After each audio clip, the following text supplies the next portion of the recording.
What's up? Can you hear me? Yeah, okay. Yep. Okay, what is this? The fuck? Secret e-girl room? What the fuck?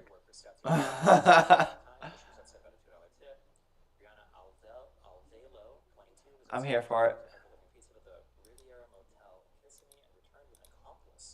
The victim was celebrating a birthday with her boyfriend and 5-year-old daughter. She gave Alvello $50 for a $30 order, but only tipped $2 because Alvello did not have change. According to police, the victim shielded her daughter during the time was struck in the back by the suspects.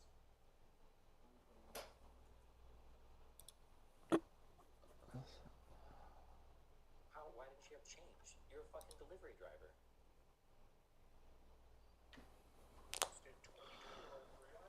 Oh my goodness.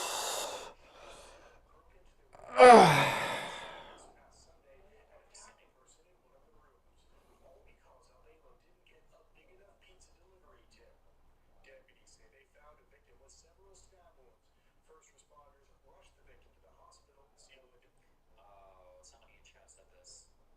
This chick was definitely burglarizing an easy target and came back with an accomplice and masks. You're probably right. I wonder how common that is for delivery drivers. You open the door, you kind of see who's inside, you see a woman and a kid or whatever, and somebody new. Well, I guess it depends on what did they take? They took a switch and stuff? Oh, yeah.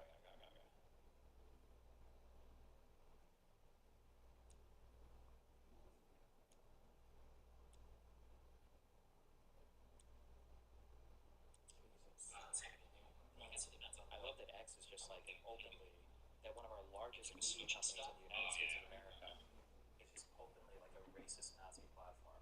Anytime there's any crime involving black people or immigrants, it's always deport savages. It's insane.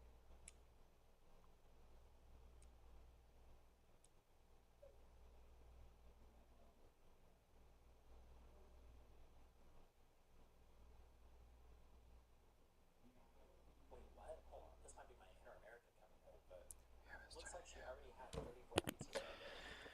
Listen, this is not that fat. Do we ever figure out what the twist is going to be tonight? Like in the BMI overweight, but I don't think so, no. obese. Unfortunate. Yeah. That's obese. You think she's obese? Give me a weight. We have a mugshot. Is it listed on the arrest report or whatever? Oh, do they have a weight listed?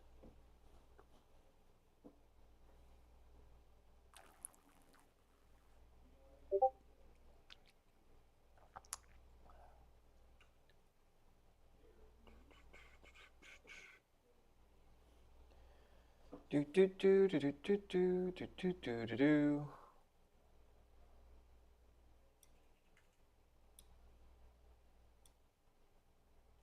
Lactoid, do you stream?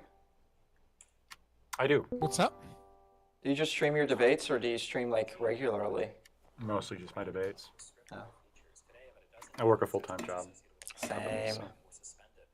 All of them have been outspoken about H1B. Everyone needs to be speaking up about this now. How are these guys eating themselves? Secret e-girl room? That's the name of this channel? I said the same thing. Oh my god. Jesus. Fabian's not man enough to be in the secret e-girl room. These third worlders with fake credentials are harder workers and smarter than you and your neighbors. You need to let them rule over you. Nope. Parag Agrawal holds a PhD in computer science from Stanford University and is a gold medalist in the International Physics Olympiad. Josiah Lippincott has a simple Bachelor of Arts in Politics from Hillsdale College. Is Hillsdale College not one of those like conservative schools or whatever?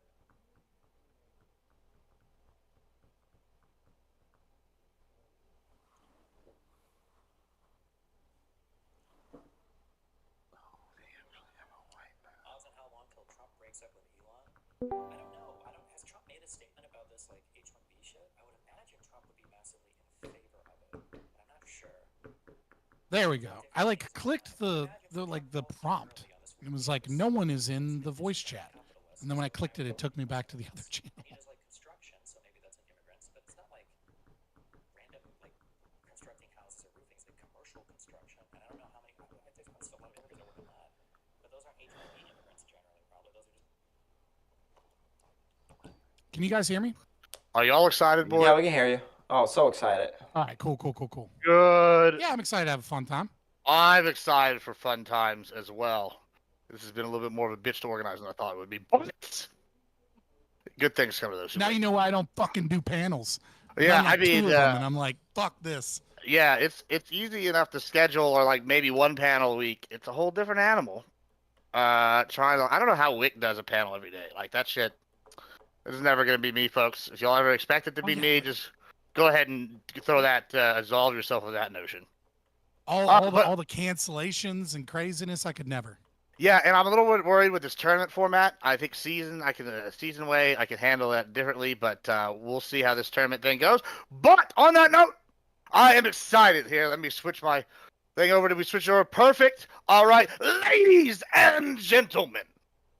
As I do my best Paul Heyman impression, I'm here to tell y'all about the exciting debate championship series that we're having today. We have Fabian Liberty versus Non-Fron 420 and Lactoid TV versus Liberal Cluck. We're going to have special rules for each round of this tournament that's going to change depending on the round. I have a fun twist for this first round. Nobody figured it out until I think maybe just 10 seconds ago. And guess what? We're going to have the format as be 2 judges and 1 crowd vote. And that's going to determine that at the end of this, what's going to happen is I made sure, and I'm going to show y'all now on screen the bracket. When we set this up, let me find that clip. We have all this ready. Of course, we're not ready now. The bracket is going to be, if y'all want to look at my Twitch stream, right here. And if you'll notice, I am made sure to have all the competitors on the opening tonight from different sides of the bracket. So none of them have to worry about this next portion affecting them. And that's going to be that, guess what? The other team is the judges for the first match and the second match. Woo, big surprise if you didn't figure that one out. Then I don't have too much high hopes for this y'all's debate skills. That's going to be what it is. So, second big thing about this is at the end of the debate, y'all are going to, the people on the other team that's not debating, at the end of the first debate, y'all are going to PM me the messages. Don't tell anybody what you said, who you voted for. You're going to tell me because we're going to announce the winners at the end of the show. Everybody's going to know who the crowd voted for. So we're going to build some suspense. It's exciting. Opening statements, I know is asked on length. Keep it between like 5 and 7 minutes. Some of y'all can go long, whatever. We have about an hour. Closing statements, y'all will have about the same amount of time, so keep that in mind. Y'all have like 10 minutes, so it's about 15 to 20 minutes set time that y'all won't be able to debate. That's for during the debate. It's going to be kind of free form. Let y'all go back and forth. Try to let the other person speak. Y'all can interrupt. However, I will moderate and ask some questions if I think it's fucking boring or we need to change something going forward. Don't be surprised if I'm like, God damn, this is terrible, and I ask some kind of wild out of the blue questions. Chat, y'all are also encouraged to send questions in. That's good as well. Here's something to factor in. This round, I did this a certain way with the judges being y'all because y'all are all kind of debate broy. However, other rounds, y'all may want to tailor your strategies. I mentioned this in a couple of y'all in the background. This tournament doesn't seem like I have any of the WWE type people. However, sometimes you're going to want to have crowd control, and you're going to want to have like roast stills or make the other person unlikable. These are all valid strategies because the goal is to win. This isn't a formal debate. This is an adaptability debate because what do I do in real life? I do sales, and the number one trait you can have in sales is adaptability, and we call that bullshit. So we're going to go from there. You know, you can dunk on them with actual shit. That's also a strategy. You have to play your strengths. Like I said in this one, y'all are all debate broy, so y'all can probably sit here and take yourselves away from the issue at hand and decide who y'all think debated better going forward. Does a team want to go first? It doesn't matter. I'm ready if Lactoid is. I got to pee, and then I'll be ready. Okay. How about y'all two? Non-Fron, Havian, are y'all ready? I'm Y'all ready. eat I don't care. Does anybody Whatever, it want doesn't to? matter. Does anybody want to go first? No. Okay, cool. I'm gonna do Fabian and Non-Fron. Y'all are tails. Liberal Cluck and Lactoid. Y'all are heads. I will Pee. just Let me know what it is. yeah, go for it. I'll just share this bullshit screen real quick, and we'll just decide what who's gonna win. Okay, I don't remember which side I said was which, so y'all just tell me who I said that at the beginning. Boom, flip. It's Tails, who's going first? I don't gets remember. this- I wasn't paying attention. I don't remember. I honestly don't. I was pulling up the stream in case I had to go. In case I was going second. We can go So I first. was It's ready fine. to We'll go watch the first. stream. Me and Lactoid will Little go plug, first. they were going first. Yeah. It was a test. You all failed. Also, at the end of the tournament, there will be some kind of prize. I don't know exactly what that's going to be yet. I'll probably announce that. Is it a cow? Can we have one of your cows? No, you cannot have Oh, one of my cows. damn. Maybe I'll butcher one that I name after y'all. Wouldn't that be something? I don't know. I'll send you a package of the meat with a photo of your cow. No, I'm just kidding. Honestly, that would make me buy more beef if they did put the photos on the cows. So FEMA, don't do that. That's a good idea. But yes, also this is basically a seeding tournament, proof of concept. Going forward, any other thing while we're waiting, we're going to be doing a seasonal format. There's going to be a bigger prize at the end of the seasons. This tournament's more proof of concept. I want to get run through all the way one time, make sure we can do this consistently, and then go from there. Any questions before we begin and while we wait for our contestants here? Yeah, no, it seems pretty straightforward, right? I mean, You we would sit, think so. we watch, we judge, we figure out who we thought did better, and then we go, and then we have 5 to 7 minute opening statements, and same for the closing, and hash out the topic. I'm excited to see what I don't even know what the topic is for you guys. I'm excited to see what that is. Yeah. Oh, One yeah. last thing. This is somebody asked me this. They had to cancel last minute. That's why actually Fabian got in. Props are allowed. I don't know what they were planning on doing, but as long as it's not a TOS prop, surprise me. We'll get wild with that. Yeah, I'm excited. So Lactoid Liberal Cluck has volunteered. Y'all gonna go first. Let's see. Y'all's topic was the New York trial. Oh, hold on one sec. Is that correct? Yes, the New York criminal trial, to be specific. There was like 3 New York trials, I think. Fantastic. Okay, so who wants to go first on y'all? Do we need to flip another coin? Nah, it's Lactoid. It's up to you. I'd like you to go first. Okay, that's fine. All right. Fantastic. So the reason why I chose. Hold on. Oh. Let me put up the start timer here. Okay. Because we're gonna do openings 5 to 7 minutes. And go. You're good.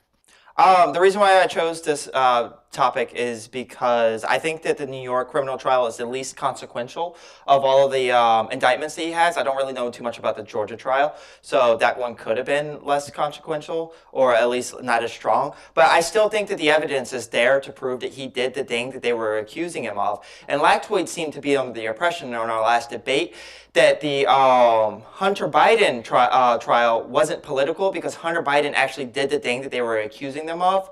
But he doesn't think that Trump did the thing that they were accusing him of in New York. And that's basically what I want to debate him about. Is did Trump do it? Did he falsify these business documents? Okay. Fantastic. Do you want to go ahead and open up with the? Was that your opening? Is that? Yeah, that was my opening. All right. Lactoid. Yeah. So when we agreed to this, and I just want to point this out, when we agreed to this debate, one of the things that I asked, I think is an absolute necessity, is for whoever is going to argue the pro on this topic, whether or not Trump should have been convicted, should at the very least be able to describe exactly what Trump did, like what was the actual mechanical thing like that he did that was criminal, and what should he have done differently to avoid the charges. I was hoping to get some of that during the opening, but because my opening sort of, I can tell you right now if you want. Sure, you can go ahead. Yeah. So what Trump specifically did was he signed off on checks that that claimed that Cohen was the hush money payments to Stormy Daniels was a retainer fee for Cohen when it was paying him back for the hush money payments. And what that ended up doing is it led to invoices and ledgers being created because of those checks, and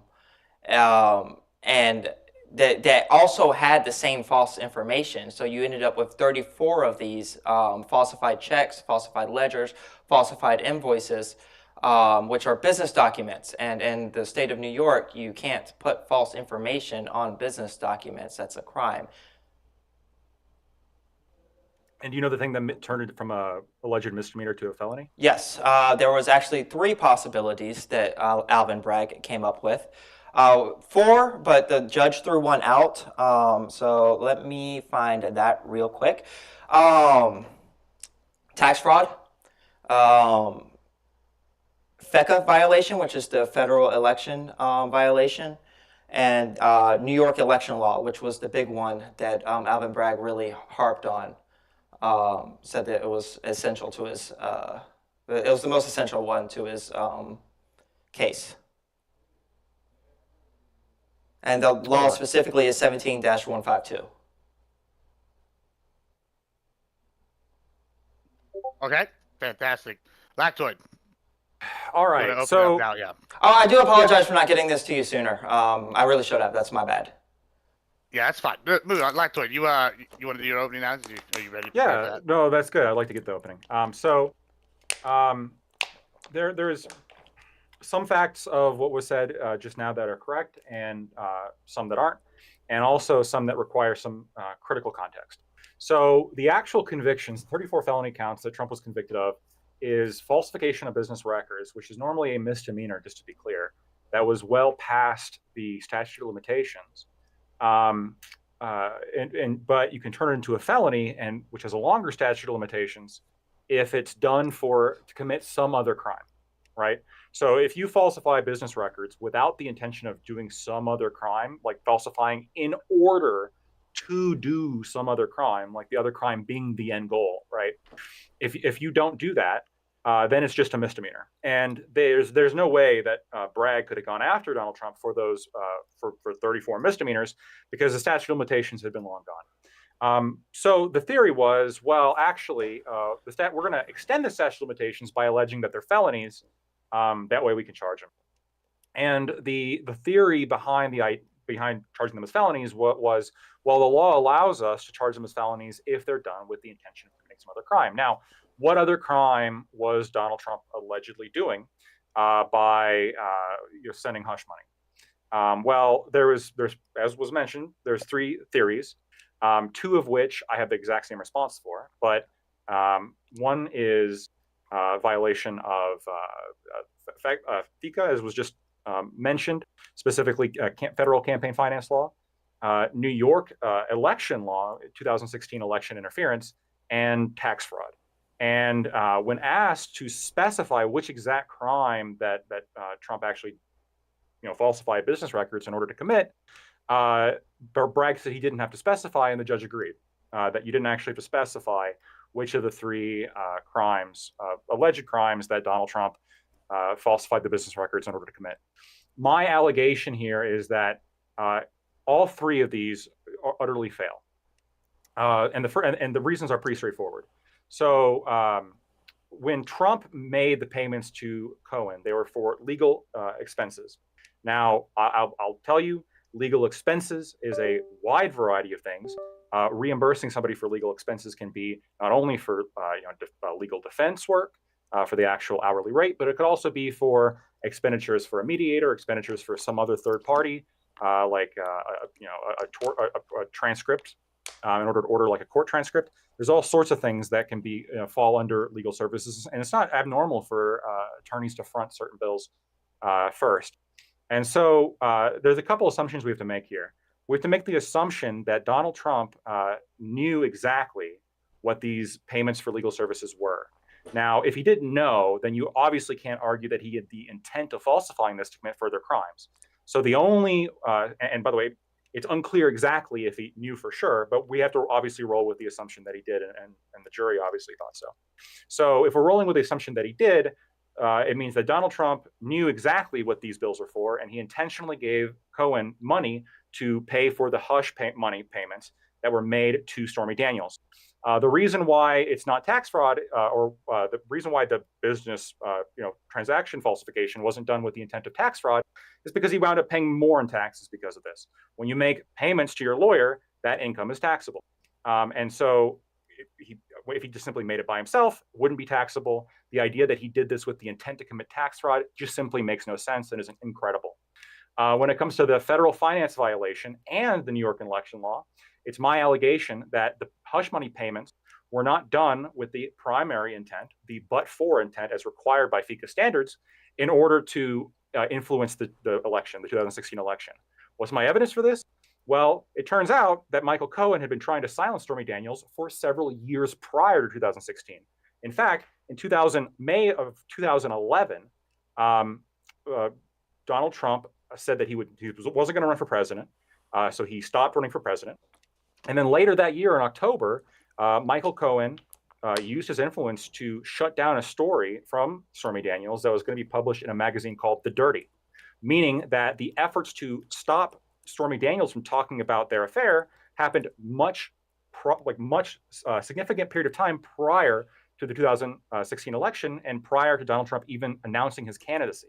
Why is Donald Trump interested in stopping somebody talking about their extramarital affair? Maybe because he's married and he doesn't want his wife finding out about the fact that he had an extramarital affair with Stormy Daniels, or it could affect his business prospects. There's plenty of reasons why somebody might not want to have their extramarital affair put out to the public, and it's perfectly, and especially if this is done before he's running for president, the most logical explanation is that he was not intending. 2 minutes left.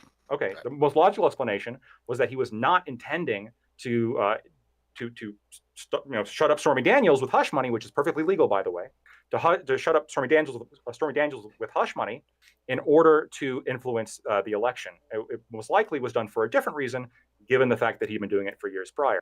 The but-for reasoning is essential for federal finance violations because, again, we have plenty of things you can do that are not in violation but could still help you run. For example, when Hillary Clinton was running for office in New York, she had to move to New York. So she bought a house in New York. She did not report this, obviously, as a federal finance donation, because you can't do that, and it'd be ridiculous if you were forced to do that, even though technically it's somewhat related to your campaign. There needs to be a but-for cause established. But for you running for president, would you have tried to silence Stormy Daniels? Well, we already know that Donald Trump was trying to silence Stormy Daniels before he was ever running. So obviously, the but-for fails. In order for Donald Trump to not be charged with these 34 felonies, what really the prosecutor is alleging is that Donald Trump should have used federal campaign money to pay off Stormy Daniels and reported it. That is what you have to believe as a jury to believe Alvin Bragg's case, which is that, yes, Donald Trump should have used campaign finance money, which is a ridiculous proposition for all the reasons I've said before. Both the judge, the jury, and the prosecution were biased for reasons we'll get into. All right, fantastic. With 15 seconds to spare, we now have a record for longest opening here that I'm sure Scott's going to break in the next round. All right, now I guess we're open. Points of contention. Oh, one last thing. The judges, y'all, they're still here. They're listening, I'm sure, because they're very wise judges that would never just turn off their cameras and run away. Yeah, I know y'all. I'm just giving y'all some shit. If y'all have questions, I just want to stress that they're y'all able to ask them. They just need to let me know, and then I will have them ask them themselves, and y'all can have exchange with them during this time period. Go ahead, Clark. So your opening statement leads me to believe that you think that the hush money payments themselves is what Donald Trump is on the hook for. No, so. Well, technically, yes, because in order to establish the felonies, the business falsification needs to be in furtherance of a different crime. Yeah. So the question is, why did he falsify the documents? Not why did he pay the hush money? So again, why would he put that Michael Cohen that money was going to Michael Cohen for legal retainers when it was for hush money? I'm not exactly just to be legal expenses. I'm not exactly sure if that is a misrepresentation. Again, there's plenty of reasons why you might pay your lawyer, hey, legal services, kind of a general broad catch-all. But if we're rolling with the assumption that he intentionally mislabeled this as legal expenses instead of, hush money, the answer is very simple, which is that he didn't want to get caught having an extramarital affair. Okay. So your assumption is that Melania is like going through his business records to look for any type of hush money. Like, why would he put himself at legal jeopardy in order to hide the fact that he's having an extramarital affair?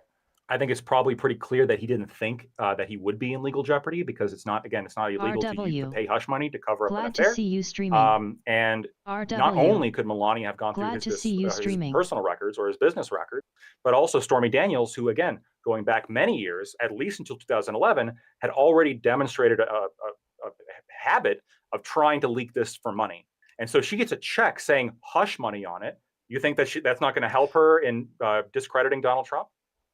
Well, if she was paid off, then she wouldn't be able to legally say anything about the affair. Well, hold on. She got in trouble because she broke the NDA. She was under an NDA that she broke. I mean, this person was a loose cannon. She just ignored NDAs. Yeah, that would be possible. But the idea that like Donald Trump is falsifying his checks in order to stop Melania Trump, somebody that nobody has any proof of her going through any of this stuff, is kind of really reaching, in my opinion. Especially since Michael Cohen went on the stand and said that this was because of the election. He testified to that. No, I understand. So Michael Cohen and Donald Trump had, at that point, had an incredibly tumultuous relationship. But the answer, and this is the answer that Michael Cohen never gave, if this was done in order to directly influence the election, why was Michael Cohen silencing Stormy Daniels' stories as early as 2011? It's possible that they had a different reason for trying to silence Stormy Daniels in 2011, but the outlook on the election, especially after the Access Hollywood tapes came out, and they were freaking out about that. The idea that the election wasn't a part of the reason why they falsified these documents is just kind of ridiculous in my opinion. Well, it's got to be more than just a reason. It has to be a but for, which means that if Donald Trump was not running, would Donald Trump have had Michael Cohen try to silence that story? And the history would seem to demonstrate is even when he wasn't running for president, he had Michael Cohen try to silence that story because, again, he doesn't want his wife finding out. It makes perfect sense. You don't want your wife finding out. You don't want your business associates finding out. Again, assuming that this actually was intentionally mislabeled, it's very possible that Michael Cohen just said, "Hey, here's the bill," or perhaps he didn't even issue the payments themselves. He didn't organize the payments themselves. He did organize them. He did organize the payments. He testified. So no, well, he's on tape talking to Trump about it. So, what specifically does he say on tape? Because he doesn't specifically talk about those, like all 34 transactions. There's no way. Well, he's talking about how he's going to create the shell company in order to pay the money to right. Yeah. So so I've heard that phone call. There is a phone call. It's unclear what the time proximity is between this phone call and when the checks were made. But regardless, Michael Cohen's way of organizing this payment to Stormy Daniels is actually somewhat irrelevant to the charges themselves. If you want to go after Michael Cohen for creating shell companies, maybe in violation of certain tax codes, you can. Nothing on those tapes indicates that Donald Trump directed this to happen. Nothing indicates that Donald Trump knew it was illegal or that there was some kind of issue with it. Remember, Donald Trump is not a lawyer.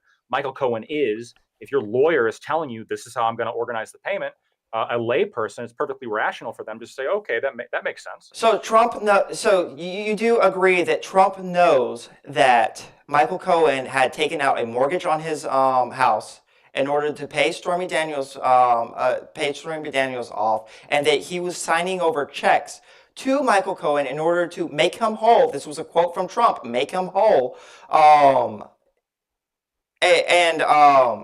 That was a repayment to him for Stormy Daniels and not a retainer. Like, you agree that he knows all that, right? At least. No, hold on. When you're saying it's a little bit of a loaded term. When you say it's not a retainer, again, I think it's perfectly reasonable and doesn't necessarily indicate malintent to pay somebody for legal services, and that legal services covers things like legal bills, but also, hush money, quote unquote, NDA settlements. This is perfectly it's not irrational. Did Donald Trump have an idea that he was paying out money to have Stormy Daniels get hush money so she wouldn't talk about it? Yeah, I think so. What I'm asking is specifically the checks that he signed. I think, what was it, 9 checks that he signed that this was going to Michael Cohen for legal purposes, not for to pay him back for hush money, but for legal purposes. I'm pretty sure it Keep was in mind, for retainer. NDA settlements, like hush money, as we say it, that's a Uh-huh. legal purpose, right? Okay. You're paying somebody a legal settlement. You're saying, hey, I'm going to pay you this. In exchange, you're not going to talk about this. The only question here is, was this done? Like, first of all, was it a falsification, which I'm not even convinced about that. But rolling with the assumption that even it is falsification, then you have to prove that it was done in the furtherance of a separate crime, which I don't think you get to prove that, given that, again, he paid more in taxes. Crazy that they could that could even be rationally construed as a intent, but also that he had been trying to silence Stormy Daniels' this story since way before he was even running for president, because he's married and he has business properties. Do you think Hillary Clinton, does Hillary Clinton get to use campaign finance money to buy houses in New York? Should she be required to do that? No. Just because she might run in New York. Well, right? Let me jump in here. I got a question from the peanut gallery, right? And their question is the Lactoid here. So, what exactly do you think was wrong since the jury convicted him on 34 counts and all this whatnot? Where exactly did they go wrong in this case? Was it the judge's instructions? Was it the jury's decision? What specifically was wrong? I know you talked about the but-for, but the chat wants you to clarify how if there's no but-for, how the jury and the judge could come to this conclusion. Yeah, I mean, so there is, I think, bias at every level here during this trial, right? So Alvin Bragg, he, as part of his election campaign, literally ran on getting Trump, right? He specified that. The judge had donated money to an anti-Trump cause prior to this, for which he was investigated. And the jury is from a pool of overwhelmingly anti-Trump voters. Trump is an incredibly divisive person, obviously. He has a history of being controversial and being incredibly disliked, especially among urban New Yorkers. And so, yeah, I think it's very possible that the jury just looked at all the evidence and decided, you know what, I'm going to ignore all this, history. And part of the issue too is, Trump is insisting that he never slept with Stormy Daniels, right? I think a big part of this is probably, again, because he doesn't want his wife to find out. Is he going to be as candid about whether or not he actually committed these crimes as I am? I don't think so. I don't know. He's probably going to be more hesitant to testify to I slept with her and paid her hush money. So what? What's illegal about that? Because he's kind of stuck in a position where he can't say that. But the question is not whether or not he can say that. The question is whether or not he committed 34 felonies that are only felonies because, hey, we couldn't get them on the misdemeanor, which I think is already a dubious proposition at best. And then we're going to turn them into felonies because we're going to allege that he committed a different crime, that he falsified with the intention of committing a different crime. And what's that? What's the crime? He should have used campaign finance. He should have reported that as a donation when he gave Stormy Daniels hush money. That's what they're arguing. No, they are saying on. that I think you've got. Did you read the election law that they're accusing him of violating? I mean, not today, but I have read it. Yes, I did a deep dive into this back when I had a prior debate about this.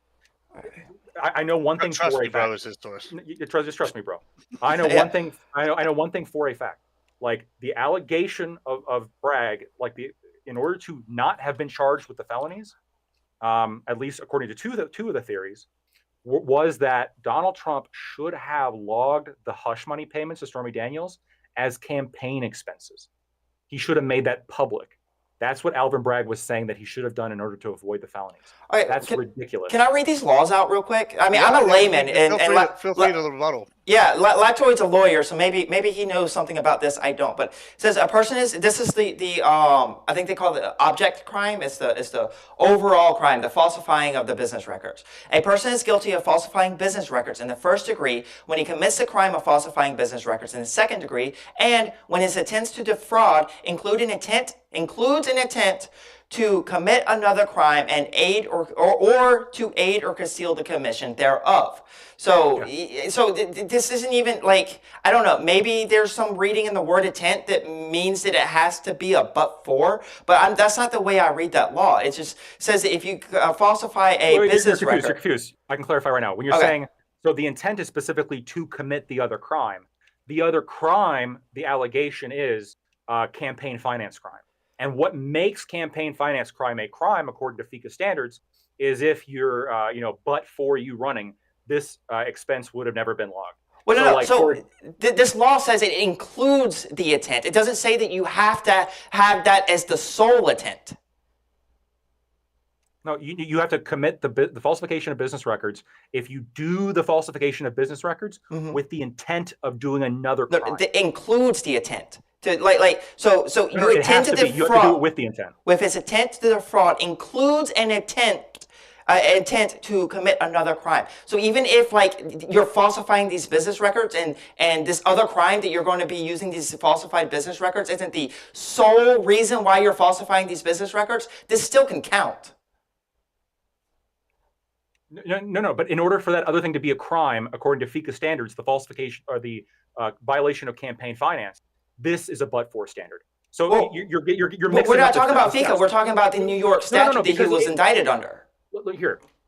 In order for this to even be a crime, the federal campaign finance laws, in order for that to even be a crime, you have to establish the but-for. Okay, you have to report it if you only would have paid for this, or you would have not paid for this, but for you running, right? And if you are running, and because you are running, you're paying for this, and you don't report it as a donation, then you run afoul of federal finance laws. Okay, have we established that yet? Yeah, but We're listen, not I'm not even talking about the federal laws. Oh, I got. Then hold on, wait. If you're not even talking about the federal laws, then when it says falsifies the business records to commit another crime with the intent of committing another crime, what is that other crime? The New York election laws. The New York election law, specifically interference in the 2016 election. 17-152. Well, let me ask this. Hold on. This is actually this is from the chat, one of the chatters. Then I have another question. So this one is going to be first. We'll go with this one's from iCal Rich, right? If Trump's team considered ceasing payments after the election, doesn't that satisfy the but-for standard? Say it one more time. If Trump's team considers ceasing payments after the election, doesn't that satisfy the but-for standard? If Trump's team considers ceasing payments after the election. Yes. Wouldn't that satisfy the but-for standard? Not necessarily. It would depend if other things were happening prior to this, such as Stormy Daniels violating her NDA.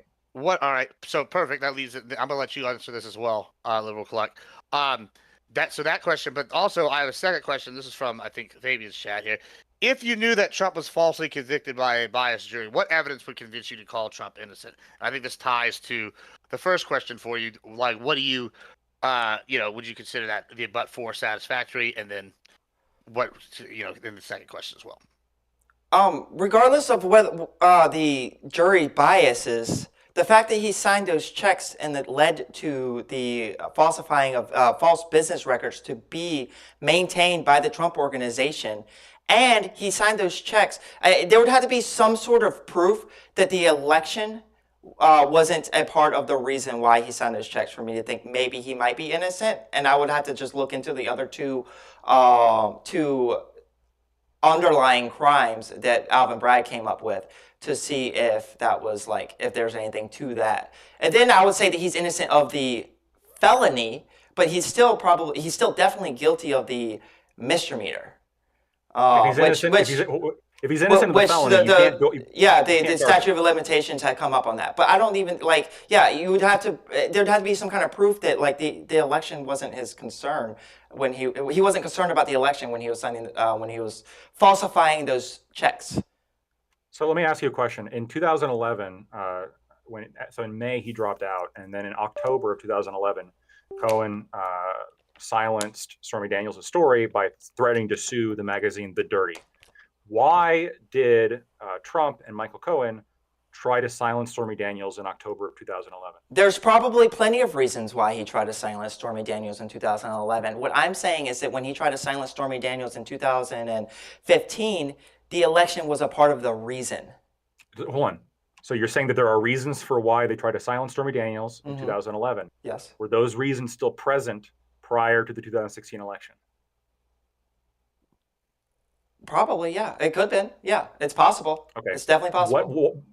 What evidence do you have that all of a sudden the behavior of Donald Trump would have changed between 2011 and 2015-16, absent the election? Do you have any kind of basis to say that Donald Trump would have acted differently than he had been acting before?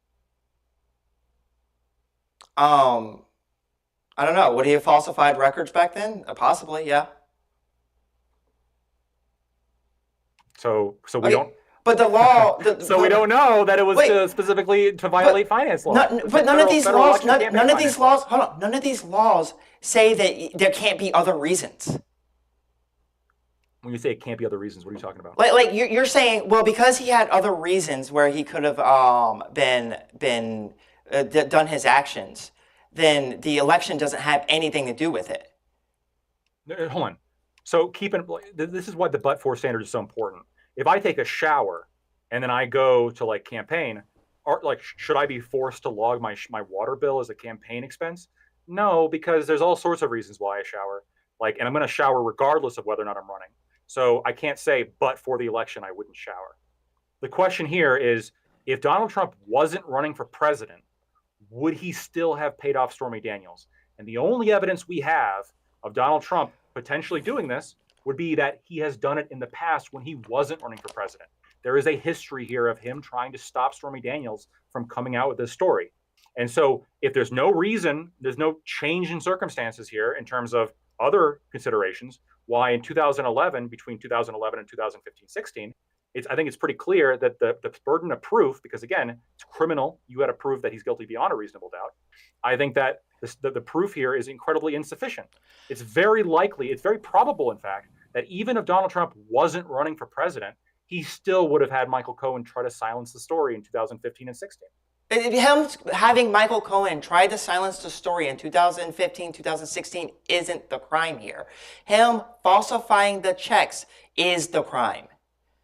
It only becomes, okay, do you agree that the other crime, like when it's saying like intend to commit another crime, that is a alleged violation of federal campaign finance? No, it's the New York State.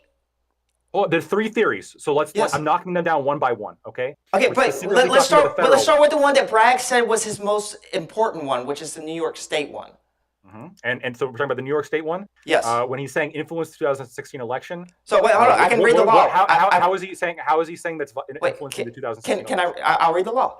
It says conspiracy to promote or prevent an election. Any two or more persons who conspire to promote or prevent the election of any person to a public office by unlawful means, such as falsifying business records, and which conspiracy is acted upon by one or more parties thereto, shall be guilty of a misdemeanor. That is what the state law that Alvin Bragg's hinged a lot of his argument on says.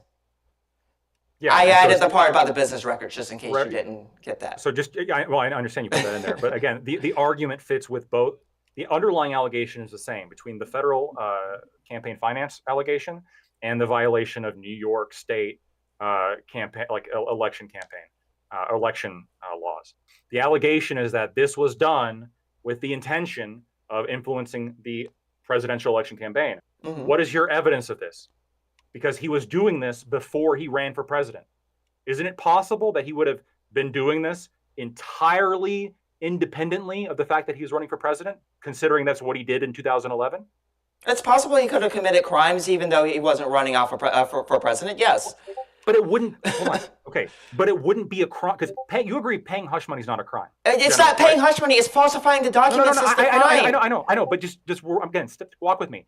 Paying hush money is not a crime, we would agree? No. Okay, so if Donald Trump pays hush money to Stormy Daniels, let's say he's alleged to do so in 2011, you would agree no crime has been committed, right? That's correct. That?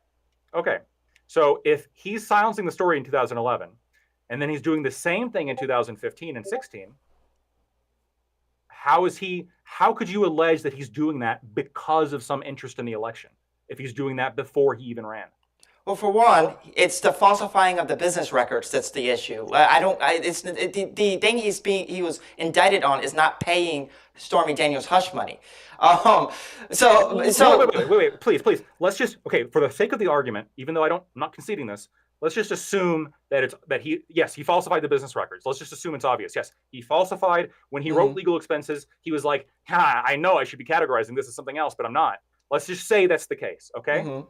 Now, in order to make it a felony, to make it even chargeable now at this point, you agree it would have to be done for the commission of a different crime, right? Which is 17-152, Yes, which I just read. Yes. Yes. That's the one that turns the misdemeanor into a felony. Yes. And so that second crime would be, with the intent to commit the second crime. That's important.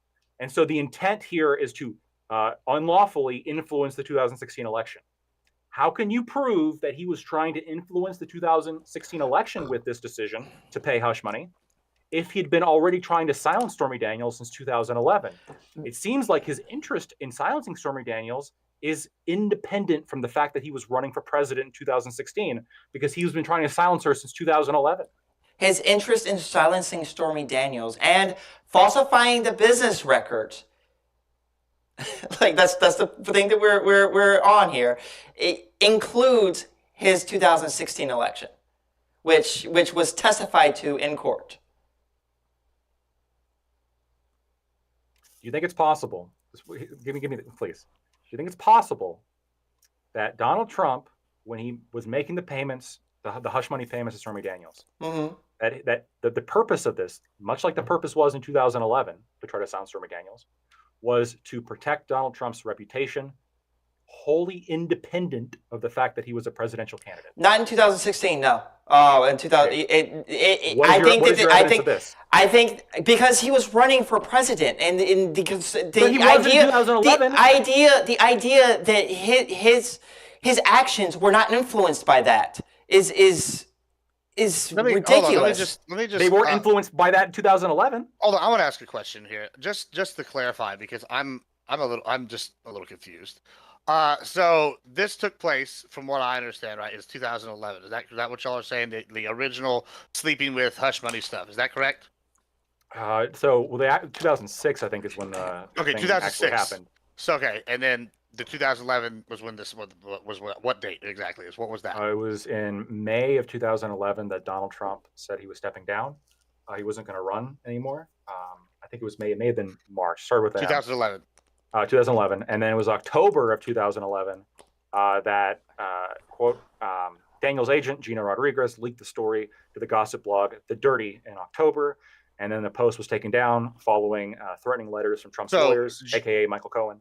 So just for clarification, between 2006 and 2011, was there money paid? Was that the no. So he smashed her 2006. He paid her at some point between then and 2011. No. Okay. He could have, but I don't know. So 2006 happened. He smashed.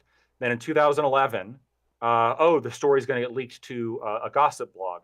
And then Trump directs his lawyers, and by the way, this is after he is no longer running for president in 2011. So, and then he directs his attorney, Michael Cohen, his lawyers, to basically go after The Dirty and stop them from publishing the story. Can I step in? Yeah, but I'm about to ask you a quick question. Oh, me?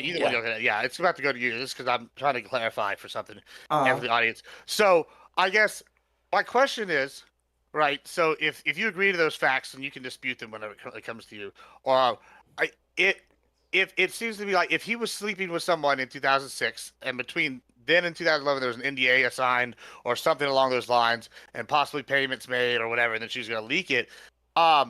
Would you disagree? Do you think that he's worried about this in 2006 because he thinks he's going to run for president then, or like all of this was like, what's your argument? That are you arguing that he was planning for presidential run since 2006 and he didn't want to hide this, or like what? I don't think that's irrelevant, because the election it seems pretty obvious, and by the testimony, and the jury agreed that he was worried about the election when he made these decisions. When he did these things, the election was at least a factor. Now, his wife, his reputation, his businesses could have also been factors, and they were still factors back then. I do have a question for Lactoid. Did he, in 2011, falsify business records in order to cover up the Stormy Daniels story? No, not that I'm aware of. Okay, so there's your evidence that he made a different action, which was falsifying the business records, which is what he's actually was indicted for. In 2016, when he was running for president, the only thing that changed is that he's running for president, and he didn't do that in 2011. That's why it's important for me to keep you focused on the fact that he falsified business records, because that's what he's actually being indicted for, and not the fact that he made hush money payments, because that's not what he's being indicted for. I'm having difficulty because I thought I made this clear. I understand that he was charged with falsification of business records. You don't have to keep saying it. I understand. Yes, 34 felonies, all falsification of business records that were felonies. The question is, what turns it from a misdemeanor, which can't be charged, to a felony? Well, Yeah. the allegation is that, well, what turns it into a felony is that it's done specifically to like with the intent. Like that means that Donald Trump like actually had the intent to commit a different crime. Yes, and so did he have, when he was doing this? He intended to promote his presidential campaign by falsifying business records. I know you're saying that he intended to promote his campaign. How did he intend to use this to promote his campaign? By having an extra layer to cover up the fact that he made hush money payments to a porn star. How does that promote his campaign? Because the story doesn't get out, and it's harder to track down because it looks like he's paying Michael Cohen a lawyer's fees instead of hush money payments. Hold on. How is this done specifically to promote his campaign? Are you saying that like, hey, like I don't want to admit that I'm a cheater, and like not admitting you're cheating, you're doing this to promote your campaign? You're promoting a good character. Yes, absolutely. You're hiding something bad you did in order to get yourself elected. Gotcha. And if you're hiding something bad that you did, that you've been hiding since 2011, which you had no intention of running at that point. Okay, go ahead. Go ahead with your point. Yeah. If you're hiding something in 2011 when you're not running, right? Oh, you've obviously got this reason for hiding this, right? Does this like, you're saying that the idea that he would do the exact same thing, and he was doing the exact same thing in 2015, you're saying this is just... Well, he didn't do the exact same thing, because you admitted he didn't falsify business records then. Wait. The exact same thing when it comes to whether or not it's political. The only question, leave aside the fact that he falsified business records for just a second. That's the whole indictment, but go ahead. I know. Leave the whole indictment aside then for just a second. But that's what we're talking about! Yes. Leave it aside for just 1 second with me. Okay. I'm trying to establish here. Did he do this? Like, because the only question is, got to prove this beyond a reasonable doubt, right? This is in the light most favorable to Trump. Is it possible, in a light most favorable to Trump, that he did this with the intention of, shutting up Stormy Daniels for personal reasons, like he did in 2011? I think that he did it for personal reasons, including the election. I do not think it's. I think that beyond a reasonable doubt, the election was a motivator here. So let me ask you this then, because like that seems to be kind of like the Lactoid's reasonable doubt thing. If you think it's just like one of things, like what percentage do you assign to that? And if so, why does that even matter? Because if it's like 50%, then I don't think that feels reasonable doubt. I mean, I could be wrong, but if it's like 100%, you think it was just the election? What do you? Well, no. Like a realistic one, what do you I 100% think that the election was included in his reasoning. There could have been other reasons also on top of the election, but all you need for the in 2011. No, 2016. Oh, okay. All you need for 17-152 is for him to try and influence the election in this way, to promote himself to become president by committing a crime, which was falsifying the documents, he did in order to hide the fact that he was making hush money payments. All right, real quick. So now you can respond. I'll give you like 1 minute here to respond. But then what we're gonna do, I'm gonna if y'all have any questions, I'm gonna let the judges ask for a couple minutes. Then we're gonna go ahead and close it. So yeah, go ahead and respond real quick, and then let's see what the judges got here. Yeah. So just to be clear, it's not the standard is not the idea of like, hey, he's doing the exact same that he did before, and he would have done the exact same that he did before. But here is some other new potential small percentage possibility that he's considering. That's not the standard. Again, the FICA standard is a but for. We're not talking about FICA. We're talking about the state law. Go ahead. Hey, let me finish. When it comes to the state law, again, it is not this happens to be one minor factor. Hillary Clinton, prior to this, bought a house in New York with the intention of running in that area, and that she had to live there in that area. Her campaign had started before she bought the house to run in this area. Is it possible that at some tiny percentage of the reason why she bought the house to run in this area has to do with the fact that she is running for office in that area? Sure, but Hillary Clinton didn't commit a crime when buying that house. No, but she would have ran afoul of federal campaign finance laws by buying the house, or not federal finance laws. She would have run afoul of this specific of the New York law if she had done so No, she by wouldn't have. violating violating FICA laws, which she would have done if your standard is correct. All right, fantastic. All right, judges, let's start with Fabian. You got any questions for our two of them? Yeah. So, it seems to be that we're kind of running and looping in this debate on circles on this concept of but for. And so my question is to Lactoid as well as Liberal Clock, right? I think both of you would admit that the likelihood of this coming out in the election is probably at least in part of the motivation, or at the very least a good reason to engage in the behavior that he did. Correct? So that's the first part. Would you both agree to that?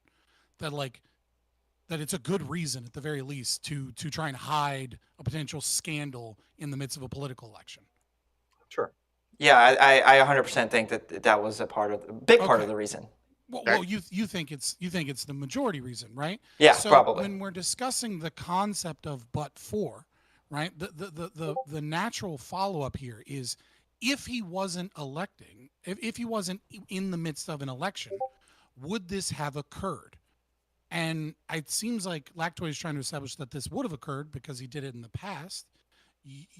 Do you, Liberal Cluck, do you believe that if Donald Trump wasn't running for election, but Stormy Daniels was about to expose again the fact that he was cheating on his wife, that he would have spent some form of hush money and then potentially just said, oh, these are legal fees, so that his wife and media and journalists and all these other people don't find out about it?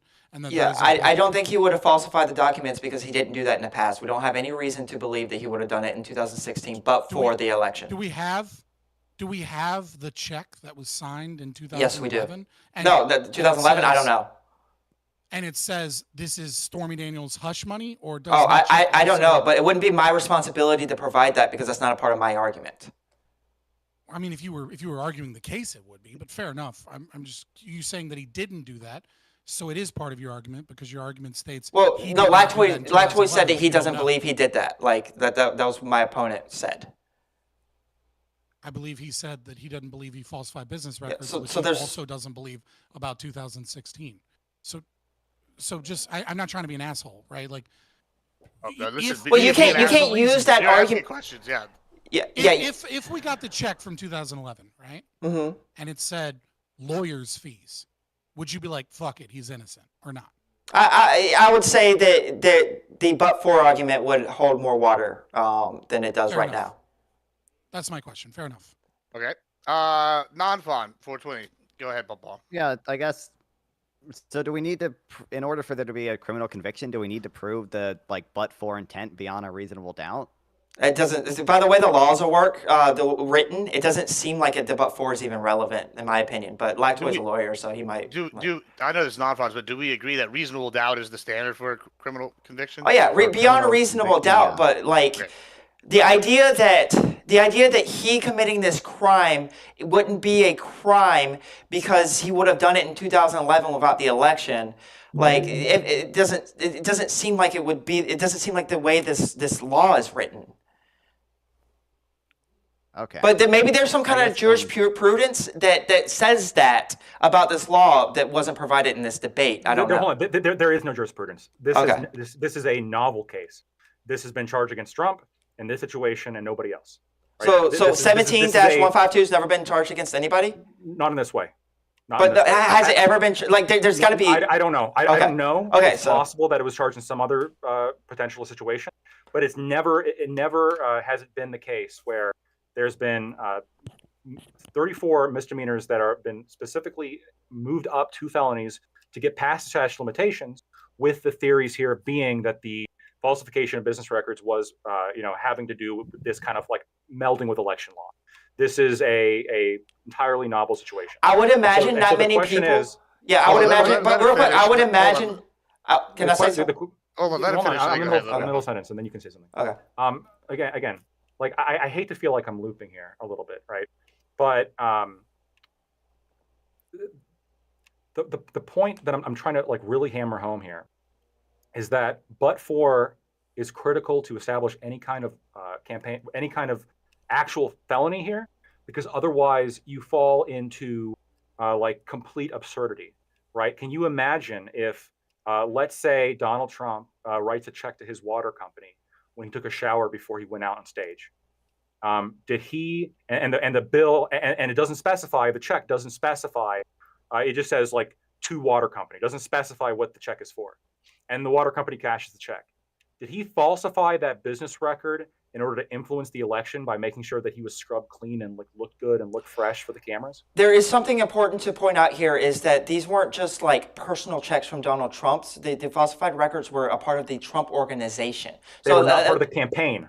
It was a part of the Trump. That's why it's a business, a falsifying of business records. It's not his personal records. Okay, you can alter my hypothetical slightly. Let's say the Trump organization paid a water paid bill for his water bill.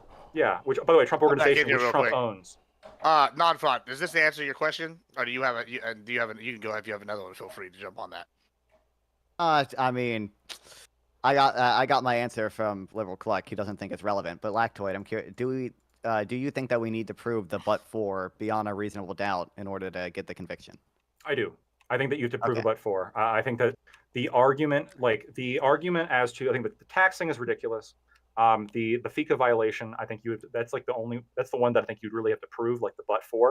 The New York election statute is I think particularly egregious because the argument is, well, it's a misdemeanor, because the actual law and section 17152, quote, conspiracy to promote or prevent election, any two or more persons who conspire to promote or prevent the election of any person to a public office by unlawful means, and which conspiracy is acted upon by one or more of the parties thereto, shall be guilty of a misdemeanor. And so you got to prove, like, in order to like establish this, you have to prove that they were conspiring to alter the election through unlawful means, or to promote the election through unlawful means. I don't think that you make it. I don't think you make it that he was falsified business records. I don't think that you make it that he promoted the election. And I think you run afoul of some key legal principles if you're going to try to use the unlawful element of 17152. If you're going to try to wrap in the falsification of business records as the unlawful means, you're essentially turning a misdemeanor into a felony by a predicate of that requires the misdemeanor to begin with. It doesn't make any sense, right? Well, it does you can charge this as a felony in almost every single situation. You could theoretically falsify business records and not have it be. Hold on. Okay. Non-fraud. Did you want to say something else in there before we can move on? Oh, I said it was okay. You can move on. Okay, perfect. All right, I would like to give one more question, non-fraud, but unfortunately we're gonna run out of time. So what we're gonna do is we're gonna do closings. We're gonna do the inverse order we did last time. I believe Cluck started. Is that correct? Yeah. And then Ractoid, you'll start. I'm gonna give you. Well, I was going to give you more time, but you're going to get 3 minutes is what you're going to get to go. And at 3 minutes, I'm cutting you off, whoever's still going. So feel free and starting now. I'll give you this will be 30 seconds. All right, so I'll leave that. Yeah. So I'll start it now, but this will be 1 minute, 30 seconds, and then I'll just count you down at 10. Okay. I mean, go ahead and cut me off if I go over. It's fine. So I don't think that falsification of business records has been proven. Again, it's perfectly rational and natural that when you have an attorney, hey, I'm paying you for legal expenses. I don't think that the requisite proof has been provided that this was actually intended to hide something in any kind of illegal way. I think it's probably the case that he was saying, hey, like don't specify exactly what it was for. I don't want my wife finding out. I don't want other people finding out about that. But that's perfectly reasonable. When you write a check to lawyers for legal expenses, they don't necessarily have to specify in that check all the different things that they charge for: writing motion, deposition transcript, et cetera, et cetera. Oftentimes, it's just simply a check for legal expenses. That's perfectly natural and perfectly rational. I don't think that you've established an intent that this was done with any intent to falsify. And even if you could somehow prove that this was the case, I think that this would be a misdemeanor with the statute of limitations already passed. And so the only way to bring back the statute of limitations, sort of bring the case back to life, is through turning it into felonies. And the three theories presented by Bragg, I think, fall on their face independently. The tax issue wasn't even talked about. I think that was relatively conceded. He paid more in taxes. There's no real reason why you would want to spot, like it would make sense to intend to commit tax fraud to pay more taxes. Definitely not beyond a reasonable doubt. When it comes to violation of FICA, the arguments can be the same thing as when it comes to the New York law. I don't think there's actually evidence here that this was done with the intention of altering the campaign. I think this was done very much along the same lines as he did before in 2011. If he didn't do this in 2011 and he had just like let Stormy Daniels do whatever right up until his election, maybe you could argue at that point that this was done for a specific electoral purpose. But I think the smoking gun here is the fact that before he was running, this had nothing to do with his campaign whatsoever. Michael Cohen and his lawyers were going after Stormy Daniels to try to silence the fact that she was talking about an extramarital affair that Donald Trump had. Plenty of reasons why somebody might want to not have an extramarital affair come out, especially if they're married and if they have a bunch of business dealings. The New York election law, I think that you have a contradiction in law if you're using this to turn a misdemeanor into a felony by appealing to the misdemeanor itself. And I also think that if you're going to say it's due to some other unlawful purpose as specified in 1715, you have to prove FICA and you have to prove the tax fraud, neither of which I think you'll be able to do. This was because of a biased judge, prosecutor, and jury. I think that Donald Trump is not guilty of 34 felonies, and I would have voted against his conviction if I was part of that jury. Right, fantastic. All right, we just reset this, and Clark, you got the last statement here, and then we'll have some judging, and I'll tell you how the judges work. All right, fantastic. Go ahead. I think that the idea that the judge, all 12 members of the jury, and the prosecutor in this case was just all biased against Trump, and that's the only reason why he got convicted, is way more fantastical than the idea that Donald Trump falsified those business records in order to help promote himself in his 2016 election. Lactoid said that the smoking gun is that he tried to pay hush money to Stormy Daniels in 2011. Therefore, there's no but for with the 17-52, the New York election law. However, there is no evidence that Lactoid has been able to bring up that Donald Trump actually falsified business records in 2011, which would be a new act in which he committed in order to promote himself to be president. So the fact that he actually paid hush money isn't what's on trial here. The fact that he falsified documents, which the 9 checks and the other 33 documents, the invoices and ledgers, they were all presented to the jury. Was she threatening to come out with it because of the election? Goodness gracious. Sorry, I had a chat come in. Yeah, so he says that falsifying business records was not proven. The checks have his signature on it. Not all of them do, but they have his signature on them with the falsified reason for paying Michael Cohen. It just seems so cut and dry to me. I'm not it's pretty obvious that Trump signed those checks. It's pretty obvious that he put the wrong reasoning on those checks, and it's pretty obvious that he did so in order to hide the fact that he slept with Stormy Daniels and paid her hush money before the election so that he has a better chance of winning the presidency. That's all I got. You don't have to end there. You still got 1 minute. No, that's fine. It's fine. All right, perfect. Chat. So here's what we're gonna do. I'm gonna put the voting up. Chat, y'all vote on who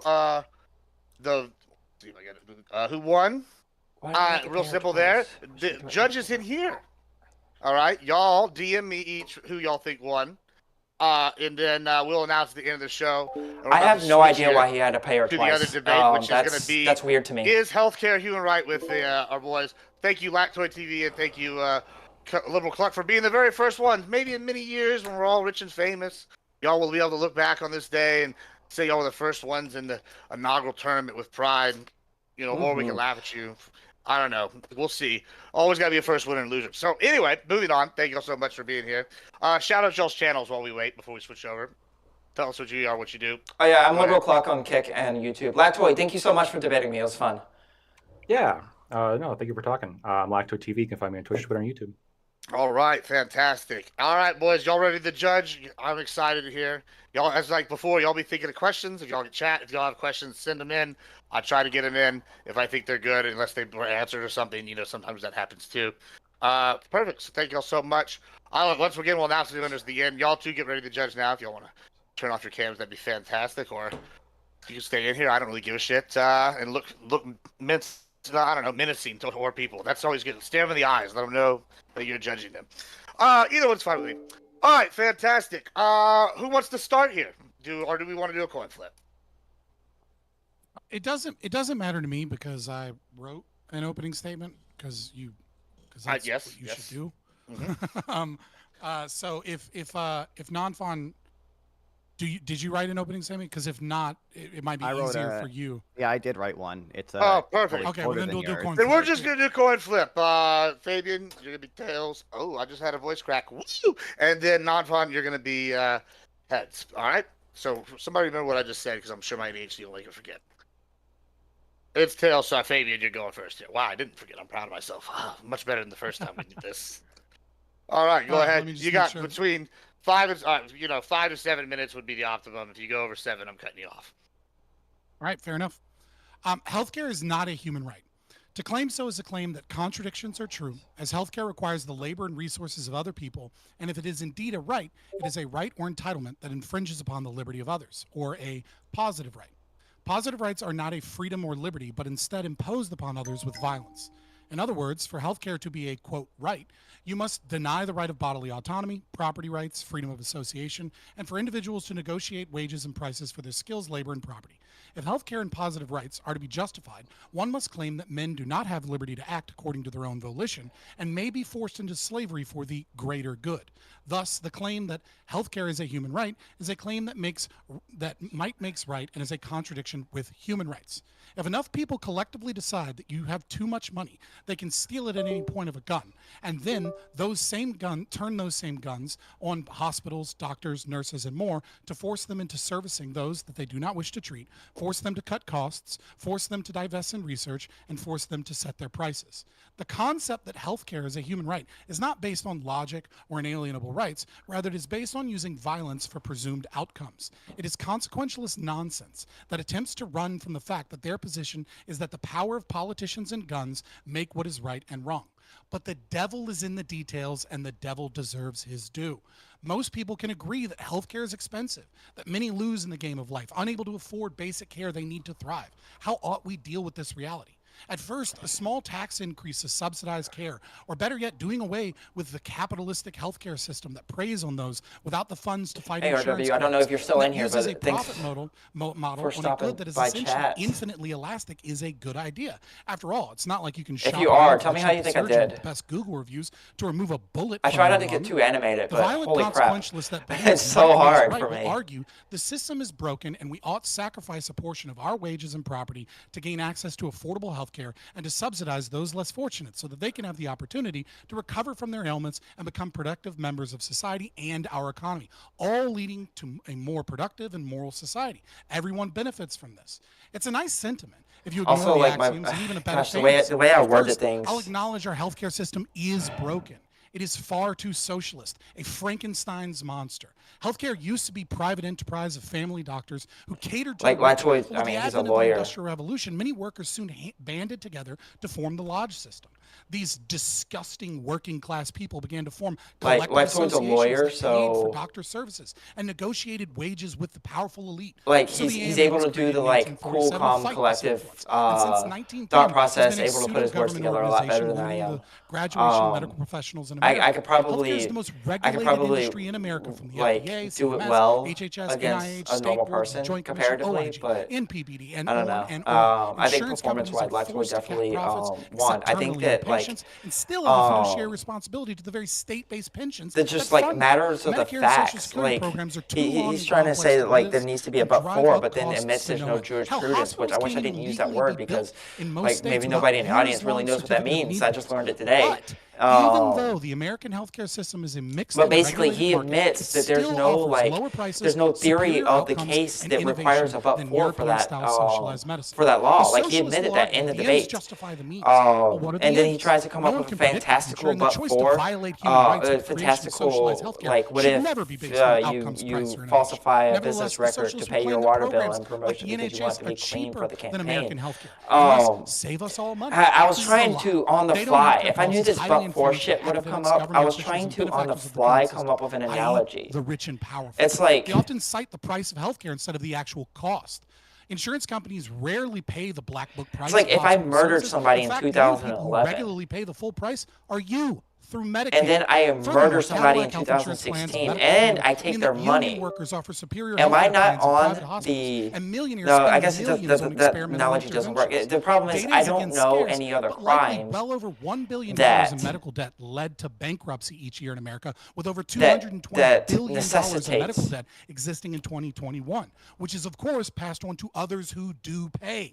That's part of the cost. American healthcare offers supreme So in outcomes Virginia, compared to other you countries. can get When comparing a like demographics, America is a ahead of the world in infant charge mortality, life for having expectancy, a and other firearm metrics. while Yes, in we the have commission, but unique that doesn't require. circumstances with Yeah, it gang does. It violence does and require mass the commission. immigration that Having a pushes down firearm while in the statistics. commission So what of a about those felony. left behind? In 2009, a Harvard medical study estimated that upwards of 45,000 Americans die from lack of access to health care, and nearly While in the 18,000 people commission in of a America felony. die on waiting lists. So you for wouldn't care. not A sad charge them with the statistic to be sure. felony, That's having potentially the 63,000 firearm. dead Americans. And while there is a large overlap in these The categories, reason let's why they assume have that all firearm unique isn't the felony. citizens. I don't know. So let's compare Hey, that metric to the estimated that was a hard one to come up with 120,000 on the fly. I couldn't do it. people who died in the UK on waiting lists in 2022. Recent studies suggest the number may have been doubled in 2023. But let's stick with these.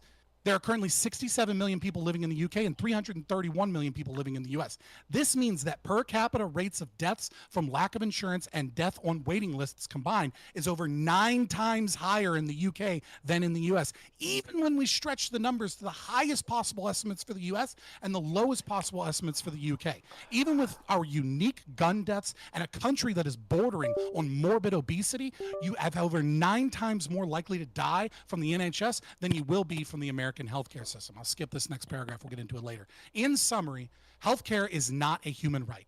It is a socialist claim to might makes right based off of faulty reasoning and poor evidence. It is a contradiction that is not only false but evil. Claiming that man ought be enslaved and stolen from by the point I think of that if gun, non-fun so long comes as in and enough just people like, can be look, led to I just believe think that it people is should get right. health care. There is Like, no logical ground, even though its own obsession with I don't know. empirical evidence and belief that ends justify the means, the argument falls flat to show that anyone's life would be improved by treating healthcare as a human right.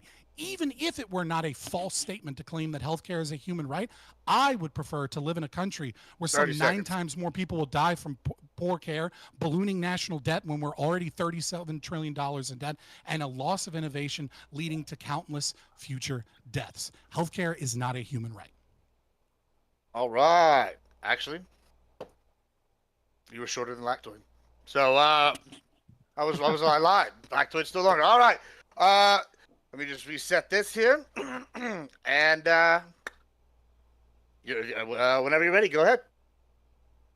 Yeah, I mean, I entail negative rights of people because I think it improves society. In the same way, I entail positive rights of people because I also think that they can improve society. So the way I interpret prompt is essentially, is society better off with some type of universal health care? To which I think the answer is yes. There's a lot of goods I don't think people are entitled to, like a new PS5. The cost of providing everyone with a new PS5 is very high, not just in dollars, but in the in market inefficiencies you're going to cause. The benefit's also pretty small. A lot of people would barely benefit at all just because they don't play video games or they already have their preferred system. But with necessities, however, I think society overall works a lot better and suffering is generally reduced if we ensure some minimum amount of access to it. With a lot of other necessities, we already do this to some extent with things like food stamps and income security programs. We could do it with healthcare via a public option or a single-payer system.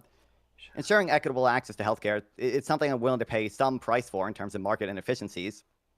Luckily, I don't think the cost here is that high because the market for health insurance and healthcare fails for a few reasons.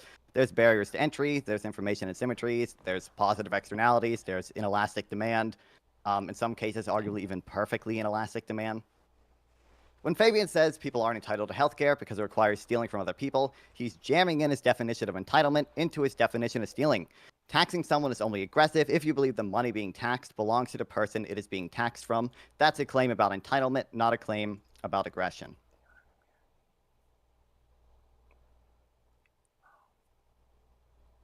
That's, I'm is done. that it? Okay, perfect. Yeah. All right. I just got me there. All right, cool. Let's open it up. Y'all can go at it. I think it would be best if we first start the first portion on the philosophical grounds of what is a right, right? And then maybe we can move into potentially an internal critique of your position, right? Which is that the outcomes or the ends justify the means. Is that fine by you? Sure. I don't know how far we'll get with that, but sure. Well, I mean, like at a certain point, we should cut it off because the philosophy just gets too boring. But Don't my worry about question that. is- I got you on that, Papa. Sure, but where I think fair this is enough. going is you're going to tell me that you believe that we do have some rights, and the claim that I'm going to make in response is that if your system is just claiming that we do have rights, that liberty is a right, it doesn't really tell me what I ought to do about that right, and that just is not a You're very correct. solid ethical Negative framework rights for me. don't make, negative rights do not make ought claims. That is correct. They don't claim to make ought claims. That's why in my opening statement I said, what ought we do about this problem, right? Because there are plenty of ought things that you can do about this problem, right? But your claim is that healthcare is a human right. And then your definition of a right is an entitlement, I presume, an entitlement. Like, where does that entitlement come from? Is a utilitarian calculus? Like, how are you calling something a right whilst denying the existence of rights? At least in my Well, I deny framework the and how they're existence of traditionally defined. I said in my opening, I deny the existence of rights. It's like as an intrinsic thing that just exists. But with a utilitarian moral framework, I think there are norms that we can establish that make society overall better off. Some of that is negative rights. Some of that also is positive rights, like a right to education or a right to healthcare. An ethical norm is not a right. Okay, well, if you don't want to call those it, are two different things. So you agree with me that healthcare isn't a human right because you don't have a concept of rights based off of the definition. Like, can we just well, like you're wrap it up defining and rights say, in I won your the debate own there, way. and we're having a different discussion? I don't see why rights necessarily have to be something that's like intrinsically true. I think rights can just as easily be something provided to people by a state or by a constitution. I don't see why we have to use your special definition of rights. Okay, so you agree that you are positing the fact that might makes right.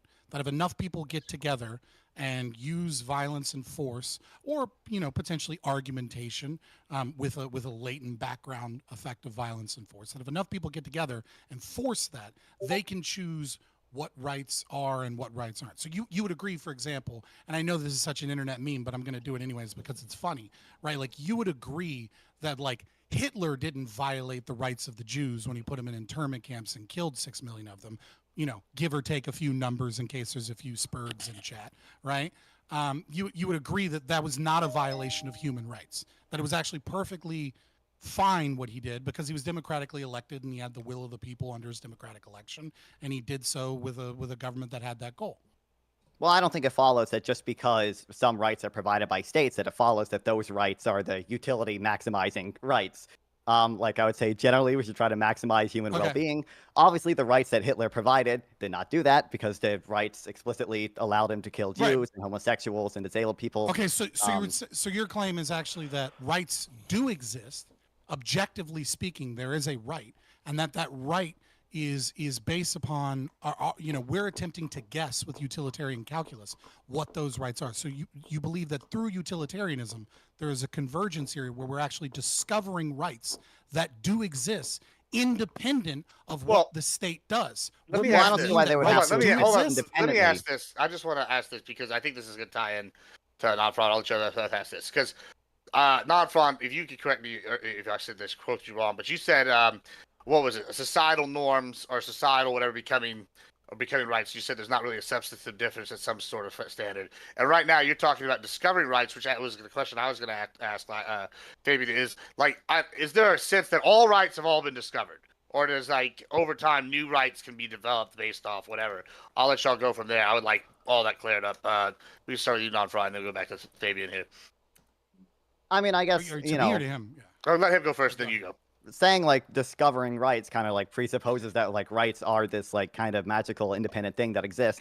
I don't see why that necessarily has to be the case. I just think that there are entitlements and rights that we can afford to people in society that are utility maximizing. I also think that there are things that we should give to people in society that are not utility maximizing. I support giving people the ones that I believe are utility maximizing that lead to the best outcomes based on probabilistic knowledge, as Fabian will love to point out.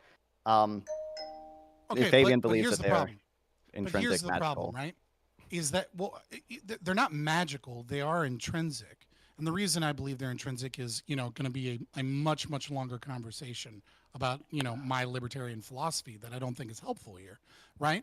But I just want to state, right? Like, you agree that Hitler incorrectly guessed via the utilitarian calculus what the correct right was. So the right is independent from the politicians, independent from democracy, Legend independent from the will of the people. G281231. That there is a right Question that for the exists, experts. that is a rule How much more out time there do you somewhere, think that Zelensky if needs you before he follow swallows this our rule, missile? will be Legend under your G281231. utilitarian calculus, Question for the happiness experts. or How much whatever more time do you arbitrary think means by Zelensky which needs before you he swallows view our missile? is a positive outcome. Yeah, dude, That I it don't know. exists independent from what I the don't. state What does that even mean? and independent from the policies that it has. Do you agree No, that I that don't is think true? it follows. No, I don't think that I need to follows. turn You saying that off. like So then Hitler didn't incorrectly. violate any rights. I think the rights that Hitler supported were not utility maximizing. I don't see why it necessarily follows that rights therefore have to exist independently of what the state provides or whatever. There are things I think the state can provide that are utility maximizing. There are things I think the state doesn't provide that aren't utility maximizing. It just doesn't follow. You saying that like Hitler incorrectly guessed what the correct rights were equates to me for just saying like Hitler did something immoral and like I agree, buddy. Okay, Good job. So by your definition, by your framing of this, right? You're saying Hitler didn't use the right rights. He didn't give the right rights that would have He been did not give utility maximizing. maximizing rights. Yes.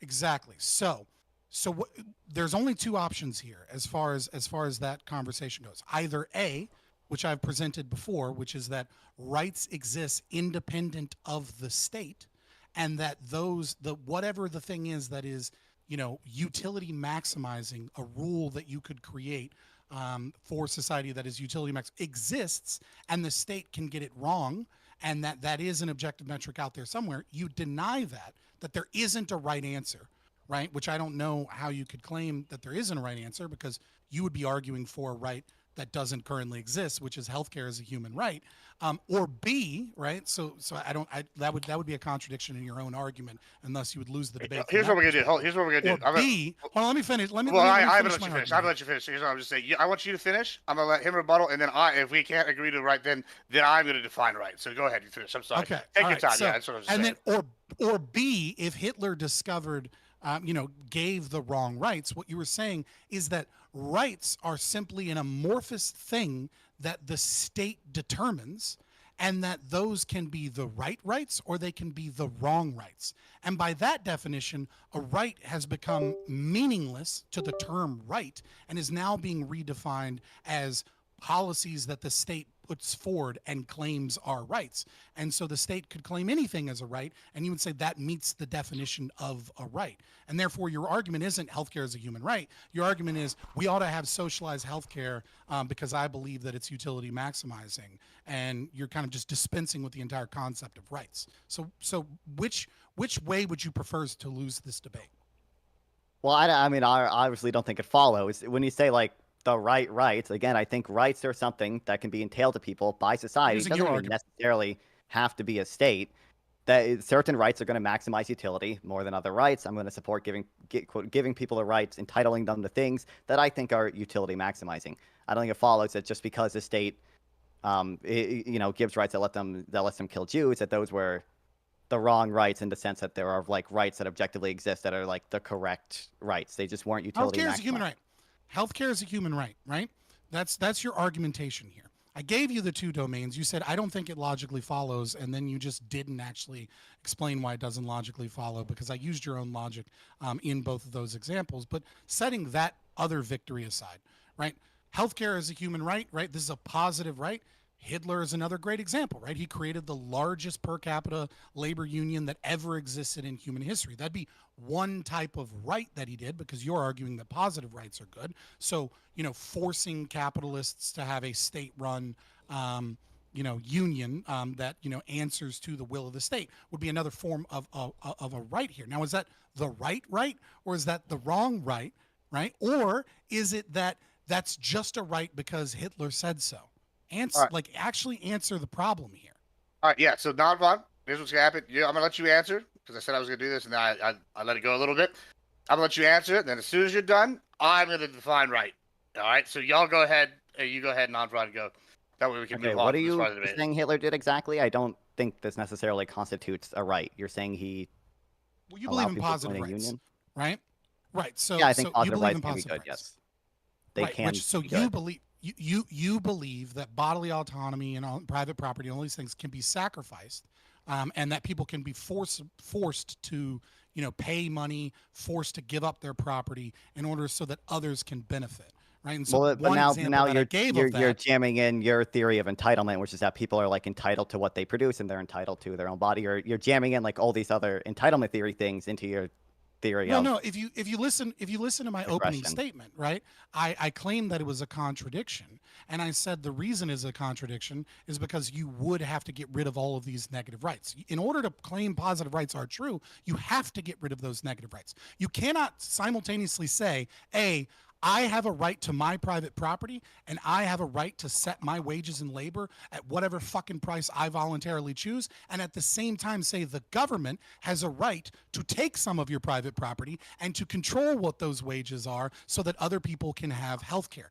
Those two things are But contradictory. do you see how the have to give up disagreement one here or is the other. over the theory of entitlement? Because you believe people are entitled to Well, all these okay, negative rights. Or under my view, people are entitled to more than just these negative rights. Stealing from someone is only stealing if you not believe that they more. are entitled to that money. Hold on. They're contradictory. Hold on. It can't be Hold more. on. It's Hold on. either or. Hold on. Here's what we're gonna do. I'm just gonna pick a definition. We're gonna use the Black's Law Dictionary because I don't know why not. I don't get to use it enough anymore. So we're gonna give y'all two definitions, and that's how we're gonna use going forward. This is how we're defining right. That way we can just move this conversation a little bit forward past this this sticky point. All right. A right that belongs, and we're going to do absolute right, a right that belongs to every human being, such as a right, a person's liberty, a natural right. 2, an unqualified right, specifically a right that cannot be denied or curtailed under specific conditions. All right, that's what we're going to go with. Have at it. Attack. There's two definitions, and the first one is law, which is my definition, and the second one is one that states that a right. Well, there's two definitions there, and the second one is his, and the first one is mine. Yeah, basically. I mean, I don't have a big problem with the second definition. Yeah, like it's something that cannot be denied to people. Like as of now, healthcare is to some extent denied by people because it's run in a private market. Okay. Is Under that my system, it universalizable? wouldn't be really denied to people. Is that universalizable? That you cannot deny healthcare? I mean, I would think so. Yeah.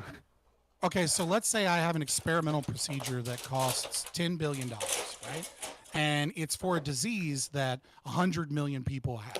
Right? Does that mean the United States government can steal and seize all property in the United States, right? Seize all of the wealth of all of the millionaires and billionaires and everything. Stop making roads, stop funding public schools, stop everything that the government does in order to ensure that no one is denied that $10 billion, experimental procedure. Okay, when he said universalizable, my interpretation was like, can the government actually ensure everyone can get healthcare?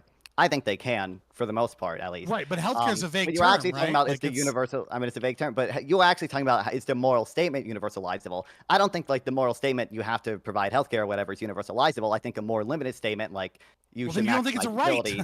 is well, I think right, it follows so from the you more obviously limited don't believe it's a right universalizable if you don't statement think that it's we should universalizable. maximize utility. Also, again, when you say all this stuff about stealing, you're jamming into your definition of stealing your theory of entitlement. You don't believe that the government is entitled to things that people make because you believe what people make or people should own what they produce. That's the theory of entitlement. Yes. That's not a theory. That's not a theory. But you recognize that is a it's my theory of entitlement. of rights. Yes, it's a negative right. Yes. Which you believe comes from your theory of entitlement. I have a different theory of entitlement. I believe we should entitle people to things that are welfare maximizing. You believe that people are entitled to, what they produce, and the actual disagreement here is over the theory of entitlement. You can't just jam in to your definition of stealing your theory of entitlement. I mean, I'm not jamming in anything, right? I'm not sneaking absolutely in are. that I'm a libertarian and that I believe and support negative rights. Okay, like I'm not jamming in the existence of negative rights. Negative rights aren't contradictory. Positive rights are. That's like You are it's because quite of, simple. because what you're doing when you say this is again your negative rights apply because you believe people are entitled to what they produce. Comes from your theory of entitlement. They're That's they're not- entitled to their that's body. not a- Yes, people have bodily autonomy. Well, but you also believe people are entitled to their money, and taxation is theft, right? Because you believe people Yes, are of entitled to course. what they produce. So you see how that's a theory of entitlement thing. I have a different theory of entitlement. Well, it's not You know, a when theory you like of entitlement. what you're doing It's- is by it's saying a like right. all this stuff is stealing. You're Rename it jamming into your definition of stealing, just acting in a way that's inconsistent with your libertarian theory of entitlement. Under my theory of entitlement, acting in ways acting in ways inconsistent with that are also stealing. But the actual disagreement here is over the theory of entitlement. You can't just keep jamming in.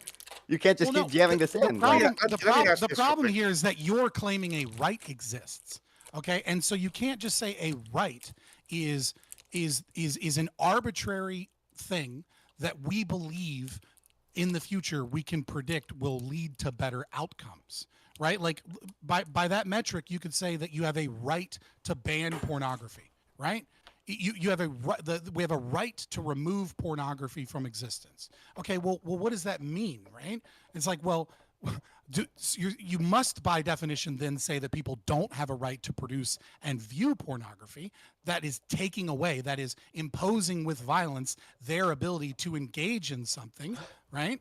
That you're saying that negative right doesn't exist. As you believe, it's only violence insofar as you believe that they are entitled to do, X thing. In the case of no, pause. I will give you all day long that in my opening statement, in my entire life, well, in my streaming life and in the last few years, certainly, right, believe in negative rights and believe in the non-aggression principle. But you cannot say that it is non-violent to use guns to stop people from behaving in ways that they want, or to use guns to forcibly take their property. You can't say that's non-violent. I didn't make any claim about violence. I didn't make any claim about violence. I'm making a claim about it being an initiation of force. It's only an initiation of force insofar as it's inconsistent with what you believe people are entitled to. Definitionally an initiation in force. Only because you definitionally believe that people are entitled to what they produce. If you believe, I believe in words. I believe in words that if you take guns and you say, I'm going to take your money because it's actually our money because we say so, that is absolutely force. Like, don't be silly. Let me ask. Okay, you just think wait. Can I ask this? I know you've heard this example before. Let's say you're on the the 9th floor of an apartment building that you were, legally allowed to go to. You fall out of a window and you grab on to that person's flagpole, right? And you're like climbing your way down the flagpole, and somebody says, "Hey, wait, I did not give you permission to use my flagpole. Should you let go of that flagpole?" So, wait, the flagpole, would it be an analogy, initiation of force? Is that an initiation of force? Is the real question there. It would absolutely be an initiation of force under natural law, absent any common law existing, which obviously would. Right, so the flagpole analogy in libertarian philosophy is very interesting, and the reason it's very interesting, and I'm glad that you've been learning a little bit about libertarianism and the arguments we use. It'll make you a better person once you finally accept that I'm right.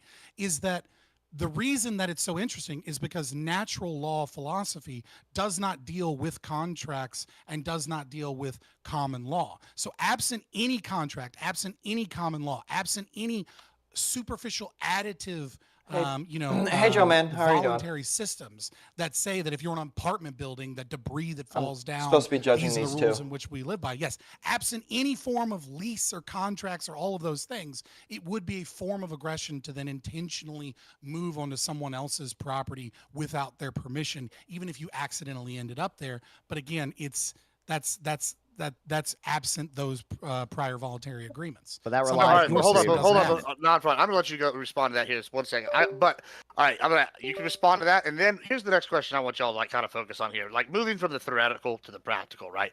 Because right now it seems to me y'all are arguing on what is the right, whatever. All right, so we clearly y'all different opinions on which is better, right? So here's what I want to know: what's the superior? Sell me on it. Sell me on why healthcare should be a universal right versus like, oh, okay, should it be the greater good? Does it matter if it's the greater good? Should the individual be all best? Like all these kinds of things. However, just sell this to me after that. But go ahead and respond to him, and then let's move on to that non-fun.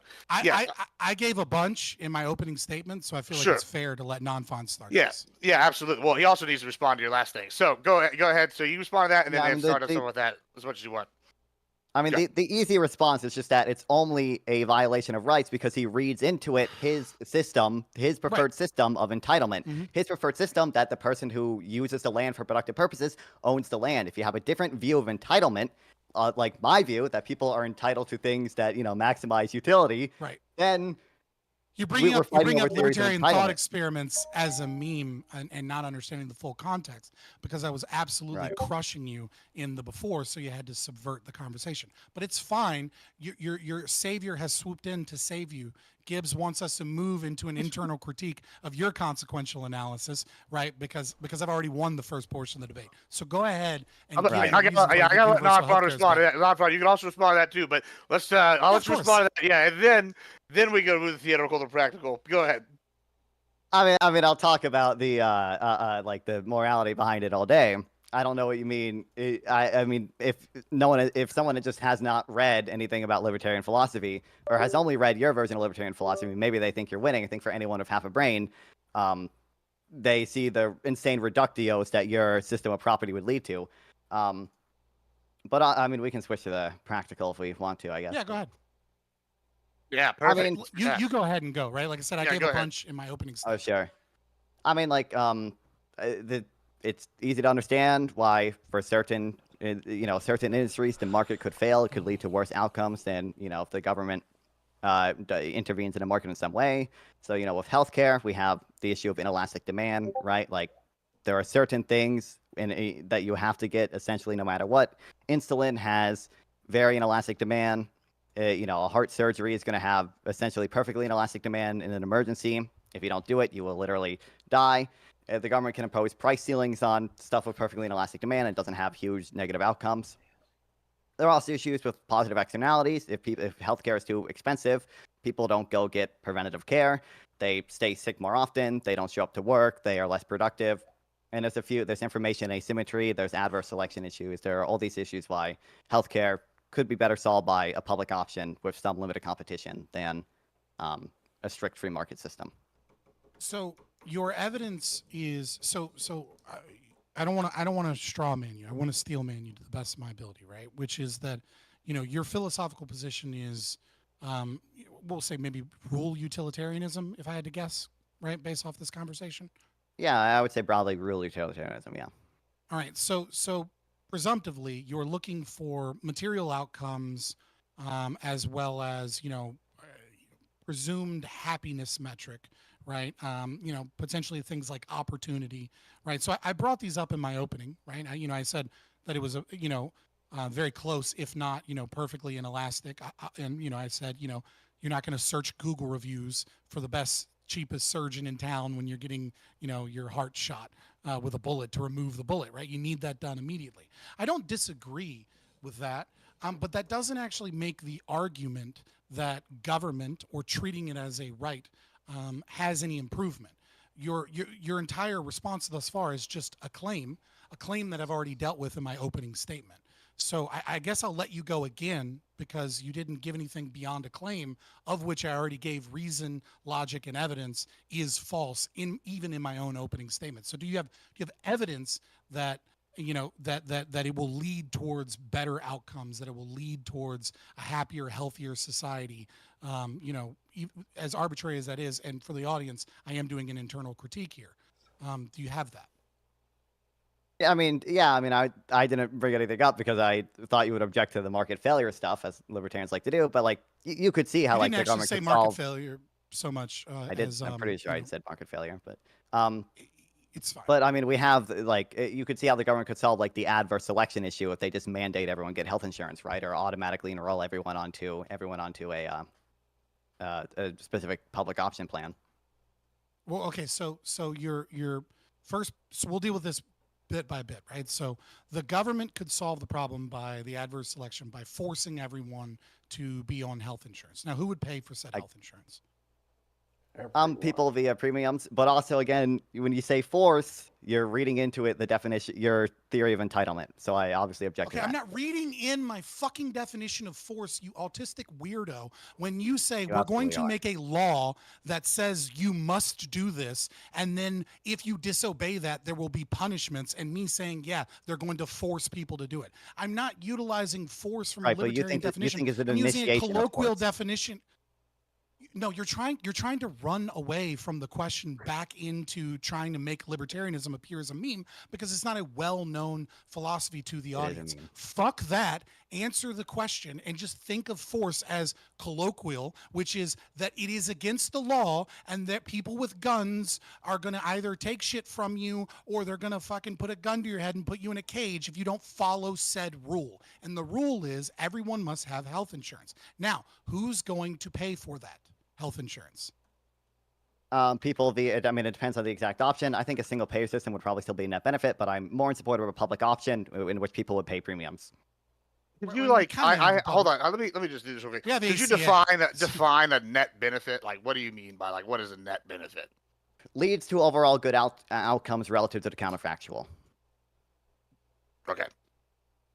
Right. So right, but the problem is that that's arbitrary. Like what is good outcomes? Well, I mean, good Well, outcomes. I mean, like is in the gonna be- practical, it's gonna like. be, So I like, mean, it's gonna be somewhat axiomatic. So some people might, define goodness in a different axiomatic way. But I would say generally the well-being of sentient creatures. what? Okay. So well-being. yeah. If I So rape you, hold on, pause. If I rape you, right? If I bend you over, I'm 6'5". Yep. I've done some martial arts. I've been in the army. I've been through quite a few scruffles and scraps. I've been homeless. I've had to do quite a few things. I'm pretty sure I could rape you if I could get hard, right? If Probably. I rape you, right now, would let's say I rape you and I'm really good at getting away with it, right? I can hide evidence like a motherfucker, and then I like and I'm also really good at psychological torture, right? Like Ramsay Bolton from like Game of Thrones, right? I'm gonna torture you until you become reek, until you believe absolutely that you enjoyed it and that you're my servant. So now you are a servant and you've been psychologically tortured and abused and raped for years on end, but you say that you love me and that you'll do everything for me. I'm super fucking happy, right? Whose happiness is worth more, and by what metric? At the end of it, right? You're absolutely happy now. You're Reek, okay? You're no longer non-fawn. You're Reek from Game of Thrones, and you're now happy, and I'm super happy, right? So wouldn't that be maximizing the well-being of humans in this regard, or would it not be, right? Depends in a vacuum. If you're just basically presupposing that everyone wins, then like, yeah, sure, I'll bite the bullet. It'd be a net benefit. Maybe or I whatever. have However, evidence. Maybe I'm a however, serial rapist and torturer, and I've done this a bunch of times, and it always works out, and they're always happy. Well, but now if we're adding in like the real world to it, I've already said in my opening, the reason I entail negative rights to people is because I believe generally negative rights are a net benefit to society. It doesn't automatically mean Yeah, you just a can little never bit. violate a negative right and have it be a net benefit. It just means in general, I think like, establishing these negative rights the idea leads to that- good outcomes. How can it be a right if you? First of all, the if you idea say that it is somebody like morally good Reek to from violate? Game of Thrones was Now, happy what is just world like is something a right insane in my if it is opinion. also morally So good the to analogy doesn't violate even the right? work. Do you not understand Well, based how on- this is just as Like I get what he's silly? trying to get at, but Well, no, like, I think don't it can be think that people utility in those maximizing situations to break a right. So Okay, like we're getting obviously they aren't back into happy. the They're, weeds they've of steal tricked the penny, themselves just to giving believing context that to it's save what the they world, want or in order steal to the cope with penny the to, tremendous amount of So trauma let me that has been flagpole inflicted against on like them. violating a right. That's not a limit. That's not a limit case. The Ramsay Bolton one is obviously a limit case, right? But the concept that you believe that it can be morally justified to violate a right means Well, that you but don't you- believe in it as a when you- right. You just believe in it Fabian, we're as not a saying rule we that don't mean the same thing when generally we say follow. morally justified, because when you say morally justified, you're making an is statement. It is morally justified to do this because non-aggression principle. I'm making You an made ought the statement. fucking statement that you could violate those rights and that it could potentially Okay, be let good. me- Yes, Not because me, again, we you. mean different things by morally justifiable. When I say morally justifiable, don't I'm talking mean- about we don't maximizing mean- utility. Okay, when so you say morally let me- justifiable, you mean it's a descriptive statement, not an ought statement. It's not a normative statement. It's a descriptive statement. I mean that it has to be universalizable, so you can't call something a fucking right and then say that it is morally good to violate said right. It Oh, means that Joe, it's man, not if you have a fucking question right. for You any of the believe in rights. participants, you That's can let me fine. know, Yeah, and get I'll away from DM discussion the, of rights. The problem here is that I'll your only DM piece the of moderator, evidence that your and he'll ask consequential the analysis question for you. of a single payer option or that socialized healthcare thus far in the debate that you have put forward is that socialized medicine can use the power of the state to force everybody to be in the healthcare system. You haven't explained why that's good So- or why we ought to do that. That's actually a It fixes perfect adverse segue. Hold on. selection, I'm but gonna also- let you go in a 1 second. That's actually a perfect segue into like what I want, right? So I'm just gonna summarize what I think I'm getting, and then one of y'all can correct me. I'm summarizing, right? Like, and this is kind of where I want this conversation to go. So y'all, Mhm. I see Fabian's argued over like, okay, I'm not gonna go through y'all's definitions because, dear Lord, we've been through that a couple times, right? So Of course. my argument is, and this is my question or argument or whatever, is let me see how to put this. So you basically have Fabian's idea of like, okay, people aren't entitled to people's work, and you have your idea of like a collective good, depending on, I guess, circumstantial, like, like real world circumstances. I mean, you can correct me, y'all can correct me if I'm wrong or if I'm oversimplifying. I'm sure I am. But that being said, okay, sell me Someone on needs like, to oversimplify it. for the yeah, audience. yeah. Thank God, I'm real good at that. Real simple man, So that being said, What's up, Eden? why like should we pick one of these over the other? Like, is there gonna be like, y'all could use like maybe a real world example, like, oh, everybody, I'm just gonna make some shit up. If I'm right, then hey, everybody's better, life is better in Sweden because they got healthcare, and why that's comparable to how the US is a bigger, or why No, even we if do that not is like true, underage it shouldn't girls. matter because they're like holding this ahead at gunpoint. If you're aggressive view versus hey, that's not what's Block. happening because of mine. So there you go. Keep that in mind. Let's go from there. How's that? Let's see which one's better, and tell me why. Yeah, tell yeah. me. Like I said, I gave a He bunch. He might still be yeah, in my yeah, kick go ahead. chat. I don't in know my if that opening. actually blocks him on kick or Sure. not. Well, we'll come back. No, that's fine. Go ahead. Sell us on it, and then he Tell can me why respond. tell you And why. also, y'all my got about moral like 2 system is minutes or better. so each on this. Yeah. Why do you think your idea is better than, and But, why I is mean, it in should large it part- trump the other? And then after that, in about 5 minutes or so, 6 minutes, we're gonna go to judges' questions. So you go ahead and start us off there. In large part, it's just axiomatic. I mean, I don't think that's a huge issue for my philosophy. A lot of them are a result of like more fundamental axioms. I just want to make it very clear for the audience: when Fabian says morally justifiable, he's not making an ought statement. His system cannot tell you ought statements. He's making an is statement. I don't really care if when Fabian says morally unjustifiable, he's making an is statement. What I want my moral system to do is inform me what I ought to do. Fabian's moral system cannot do that. My moral system can. Okay, Yep. I'll respond. It is ought time. Yeah. So there you go. Yeah, there you go. And for once, it wasn't me that brought up the is-ought problem. I know, I said it was it, I'm shocked. non-fun. Yeah. So again, libertarianism is a theory of natural law, and yes, you're correct that it doesn't give moral ought statements, but that doesn't mean that I don't have any beliefs that are moral oughts. That doesn't mean that I don't have objectivist philosophy and other things, and that Never is said that, also but why follow. I said, right. Right, sure, you get in your jabs, it's fine. At least you're here for something. So again, in my opening statement, I gave several reasons. Number one is that even under the Frankenstein social mixed market economy healthcare system that we have in the United States, it's cheaper. It's absolutely cheaper than it is in other countries. Other countries are going bankrupt trying to pay things. The NHS is a great example of that. Now, that might be potentially because of immigration and things of that nature that they hadn't accounted for. Obviously, like that's going to have a large impact on cost. But nevertheless, it is cheaper. I gave the reason why when you look at many of these studies, they claim that it's not cheaper, and why that data is false. And looking at things like bankruptcy, looking at things like the Black Book, you can just test this out in your own But life. wait, Go no, to you a don't care about hospital. any of that. You care about a priori synthetic statements, okay? Do we not see Well, how no, if you more are the people were one- on one health insurance plan, that would lead to a reduction in cost because the insurer can negotiate prices down from providers? Why should I care about any of this empirical evidence? You don't care about it. Again, it's an internal critique. And as I said, when I went into the internal critique in my opening statement, of which you still haven't given any evidence to support your claims, I said Right. the devil is in the details, so let's give the devil his due. So again, I went into the price metric. Again, I showcase how when we compare deaths combining, dying on a waiting list as well as dying from lack of access to healthcare, that even if we do everything we can to give you the most charitable case, a system like the NHS produces 9 times the amount of people dying, both combining lack of access to healthcare, which of course they don't technically have because everyone is under their under their system, as well as people that die on waiting lists, and that obviously that this shows an outcome where socialized medicine is way more likely to kill you.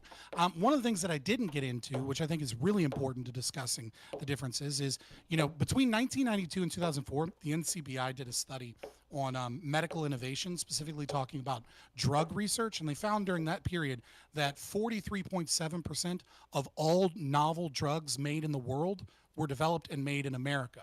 And recent surveys, one from the RAND Corporation, shows that we have access to about 74% of all medication, which is higher than almost every other country in the world.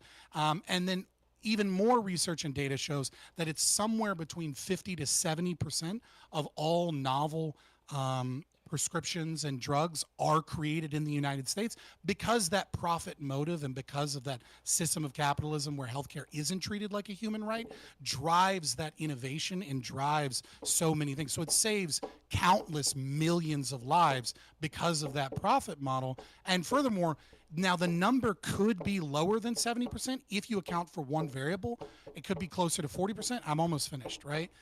Which is that many things start development in Germany and then American corporations have to purchase them. And the reason is because the regulations and the socialism is so bad in Germany that they can't actually bring drugs to market. So they'll do the research and the development and then they'll bring them over to America, where we're less regulated, we're less socialist, and we treat healthcare as a human right to a much less degree. And that allows them to bring those drugs to market. But nevertheless, a majority of all novel drugs are in the entire world are made in the United States because of that profit motive and because of those systems, even in the kind of mixed market system we have. Yeah, well, I think, perfect. I mean, there's a One lot of sec. other things you said, but I think you obviously, I need to get just one Sure, thing. go ahead, One sure. thing, Gibbs. Then Fabian, I'm like, gonna ask you a question. obviously engaged in, like, some type of contradiction there. He's saying, like, simultaneously, hey, look at it, if we reduce cost, we're going to lose a lot of medical innovation, which to some extent I agree with. I do think that going on a public option would reduce medical innovation Getting by sold a medication small is not the same percentage. as having medication I available. didn't True. bring studies on how much, but he's, He was he's talking also about saying the somehow it's not inventions, cheaper. though. If it's Like, not we cheaper, then create how will we new reduce never made that medicines claim. at a higher level, which is I true. made the exact opposite You claim, which did. is that You it is said cheaper. it's not cheaper. Other countries are going bankrupt because of it. So, all Yes, right. other countries are going bankrupt because of the healthcare costs that are associated with socialism and with treating healthcare as a human right. It's cheaper in America. Health insurance and healthcare costs are lower in America. That's you not true. actually understand how to break down the So- data as opposed to just using Right. black book because they equivocate price and cost. All right, so I got to jump in here. We're gonna move on. I'm gonna ask a question from Fabian's audience to non-front here, and then after you answer this non-front, Missed it. yeah, don't worry. I'm trying to watch all the chats. It's a little hard to keep track of everybody and do the moderating. Hell and, yeah, brother. But we're getting there. So this one, they wanted the non-front, so you're gonna answer this non-front, and then I'm gonna turn it over to Liberal Collect to start us off if he's ready to ask a couple questions here. So let's go with the question is non-front. Do women have rights to their own bodies as society suffers from a low replacement fertility and must reproduce? Do you seize the means of reproduction? I guess they wrote a series called The Giver on this. I don't know if y'all remember that book series, but it's a good book series. Anyway, go ahead. I mean, generally, I believe in telling negative rights to a woman, it leads to positive outcomes. I'm sure we could imagine a hypothetical where, taking away those rights from a woman leads to a net benefit. But I don't think under any set of real world assumptions, you're going to get that outcome. Interestingly, though, I think there's a big problem for Fabian when it comes to conjoined twins, given that, I don't know his specific breed of libertarianism, but, libertarians make claims all the time that, rights can't conflict, but, if we have a set of conjoined twins that were made at exactly the same time, they started using all their organs at the same exact time, then who has the right to their shared reproductive organ? If it's neither of them, then they can't be raped. They have no ownership over that over that organ. A lot of libertarians hate the idea of shared ownership. They don't think it can even exist. I'll let Scott answer that, and then Collect. Go ahead. It's a very interesting one. I might get back to you on it, right? Like, because the concept of the right to bodily autonomy is derived from an individual body, right? So what you were talking about is bodily autonomy for a shared body. I would have to, it is an interesting conundrum. I'd have to look into it in more degree. I don't want to give like a full answer now. I like the question. It's the first thing you've asked that's actually good. but I like it. Yeah, so like interestingly, like, under my system, it's very easy for me. I can say it's probably a net benefit not to fucking rape a conjoined twin. Under your system, this is somehow a hard question. No, it's not a hard question to rape the conjoined twin, right? You But don't it have a- does become a conundrum, right? If they share the same conundrum. liver, right? Well, it becomes a conundrum if, let's say, they share the same liver, like, and let's say one of them is, comes down with some type of sickness, and the other one would survive so long as there was a surgery that killed the other one, right? So that the one becomes a parasitic to the other one's life or something, right? The right to bodily autonomy doesn't cease simply because, the body has two heads. Well, do you believe that there could be like shared ownership between his organs? Isn't that a violation of some type of bodily autonomy? Like, Well, again, quick answer, then I'm going to go to Cluck here. yeah, again, like I would say that it would depend upon the circumstances in how libertarian natural law philosophy would handle it, right? In your example of rape, where you thought it was a gotcha, it's obviously not, right? But there might be certain medical situations, right, where one party consents and the other party doesn't, where we have to figure out a first user principle and who is actually the owner of said thing, and I gave a counter example, right, just off of the top of my head. Like where one is dying and the other can be saved by it, the one becomes parasitic. But again, yeah, like it would be interesting to detail in, but again, it doesn't stump me on the concept of rape such as yours. Okay, all right, perfect. So let's go ahead. Cluck, questions. You got a couple questions. I here. am so glad rape and Hitler did not come up in our debate. Oh well, we have high standards here at the Gibbs channel. Hold on, pause. That's not true at all, Liberal Cluck, because I'm listening to you, and I just know that you think that Trump literally is Hitler. So of course Hitler came up in your debate. Yeah. And Anyways, it's a smart choice coming at the judges. I like the strategy. It's a bold strategy, Cotton. We'll see how it plays off. I'm go ahead. teasing. Yeah. I'm teasing. So I guess my first question is going to be to non-Fan. Fabian, what's going on about how oh goodness gracious, why can't I think of the word? Development happens more often in America because one of the things was that they're able to make a profit here. Do you believe that your system of medical care necessitates the banning of profits in the medical industry? That's to me? Yes. Your public option, will that strip companies of being able to make profits in your mind? No, I don't think it'll strip them of being able to make profits. I think it'll certainly, if you're going to reduce costs, you're going to reduce either quality or research and development. Like, I accept that there are trade-offs to these things. I don't think you have to completely abolish profit or anything. And also, like, if we're going to save money, well, maybe we just take some of the money we save and invest it in R&D. Like, just have the government give out grants, which they already do for some things, to more more medicine research. Can I interject just one real quick? If the host allows it. You say you said certainly if you reduce costs, you're going to either reduce quality or something else. That's patently not true within economics, right? One of the best ways to increase profit is to reduce cost, right? That's how you increase your rate of profit. We're reducing cost, as in reducing cost that people pay, which is because you reduce the price that people that the producers can receive for that good. That's what I meant. Yeah, I mean, if you mean overall cost to the entire U.S., sure. In your mind, where does the reduction in cost come from? It comes from the ability of the public option or single payer to more effectively negotiate with all the providers. I also will add, I do, like I was talking to Econoboy yesterday. Econoboy's a big single payer guy. I'm not as big a single payer because I believe, we should allow people to buy private insurance that covers, medication that is new and expensive and that a public option doesn't necessarily want to cover. It's too expensive. So there is still some incentive for innovation there from private insurers.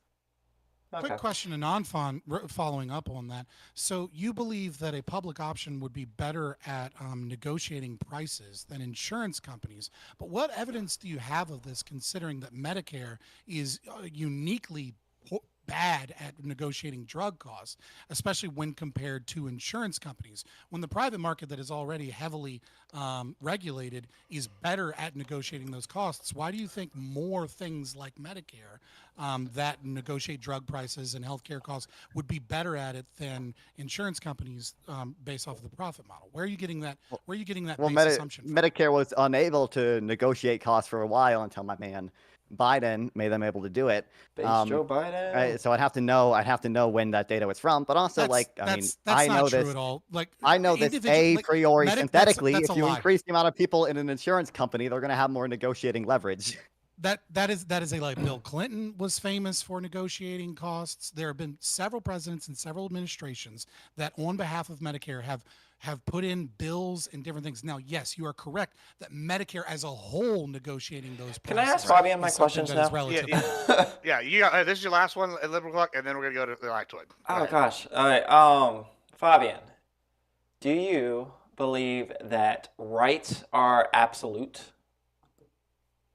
Yeah, I think they have to be absolute, or otherwise they're not a right. Okay. I think if you say something is a right and then you say that you can violate said right, then it's not a right definitionally. It's something else, right? It's some form of, as non-fond like so-called, some form of entitlement. But you're obviously not entitled to it if there are times in which you're not entitled to it, right? Even the human rights. You Human Rights agree Declaration says that the that it has rights to be cannot something give that you can ought never be statements. violated.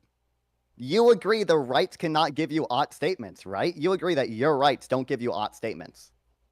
Well, they give you.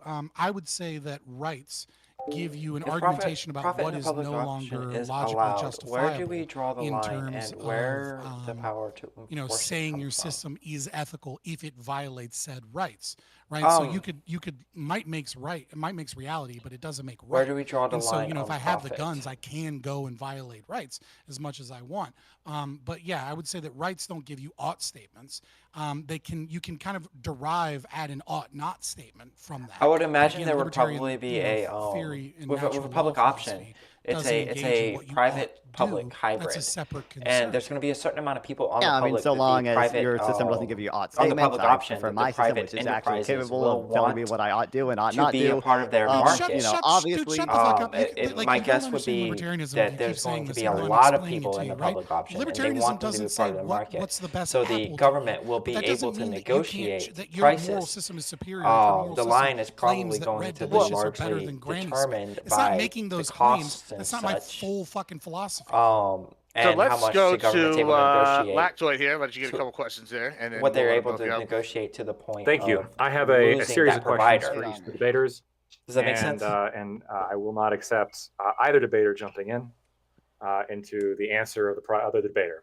All right. So, that's my what the judge is saying. This is one more. Hey, by perfect segue, real quick. This is the perfect reason why Gibbs is the best here, because the judges get to decide what's best for them. So if you cross the judges, that's on you. All right, go ahead. My first series of questions is to Scott. I have this written down. How is this not a semantics debate? Couldn't Nonfon simply define a right as whatever his ideal society categorizes as a service that maximizes overall utility to some degree? If he can't do this, where is the intrinsic and objective source that a right comes from? Is there any level of utility that can override an intrinsic right? Yeah, so you're correct in that it is a semantics debate, right? About what the word right means, because the prompt is healthcare a human right? And so it's important to know what the definition of a right is in order for us to be able to make the claim positively or negatively that healthcare is or isn't a human right. If the question is, should we as a society have universal healthcare, right? Then we wouldn't be having a semantic debate around the word right, because that's the prompt. He can claim a new definition of right and say that that rights can be violated, under different circumstances, et cetera, from his framework. And, and that's fine for him to say. I think he's wrong. And, he would obviously think he's right if he was making said argument. But again, that's kind of the point of the debate, is that it does center around that word and what that word means. And I think that word holds a lot of power to the American people, right? I think it's important when people talk about their rights or their constitutional rights or like, the Enlightenment philosophy, that you don't hijack those words to mean, government power can be used so long as it accepts our fees, but you actually mean it for what it's meant to mean, if you're going to argue for political change and in the world, and I think I do think it's an important one as well. All right, non-fun. If a service maximizes overall utility, is this the absolute definer of your definition of right?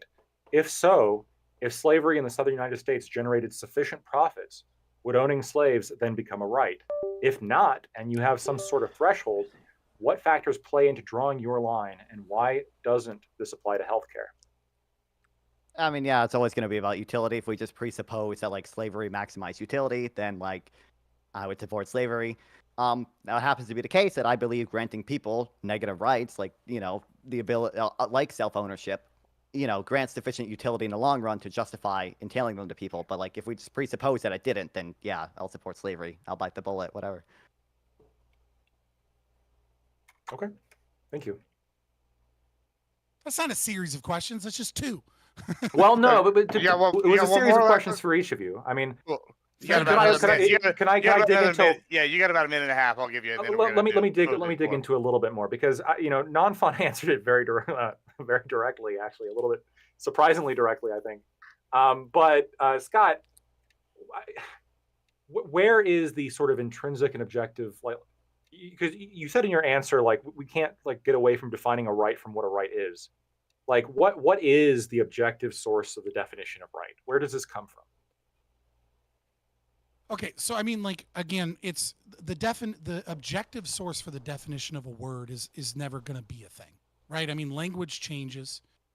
People use words because they have utility in conveying concepts and ideas, right? Now, when the concept or idea changes and the word stays the same, I think it can be, for lack of a better term, problematic within discourse, right? So I would say that John Locke, right, is defining rights a certain way, that the founding fathers are defining rights a certain way. All of these things that are the corpus of what we feel a right is in our society, and what the political philosophy that set up our current government that we live under, right? That's how right is used. And so if you start using that word differently, then both the philosophy and the doctrine and the opinions of the people that set up our current government, I think that becomes really problematic. I mean, you as a lawyer would recognize that, like, if you just start changing a word and now you can reinterpret a word out of its historical context within law, that can be a real problem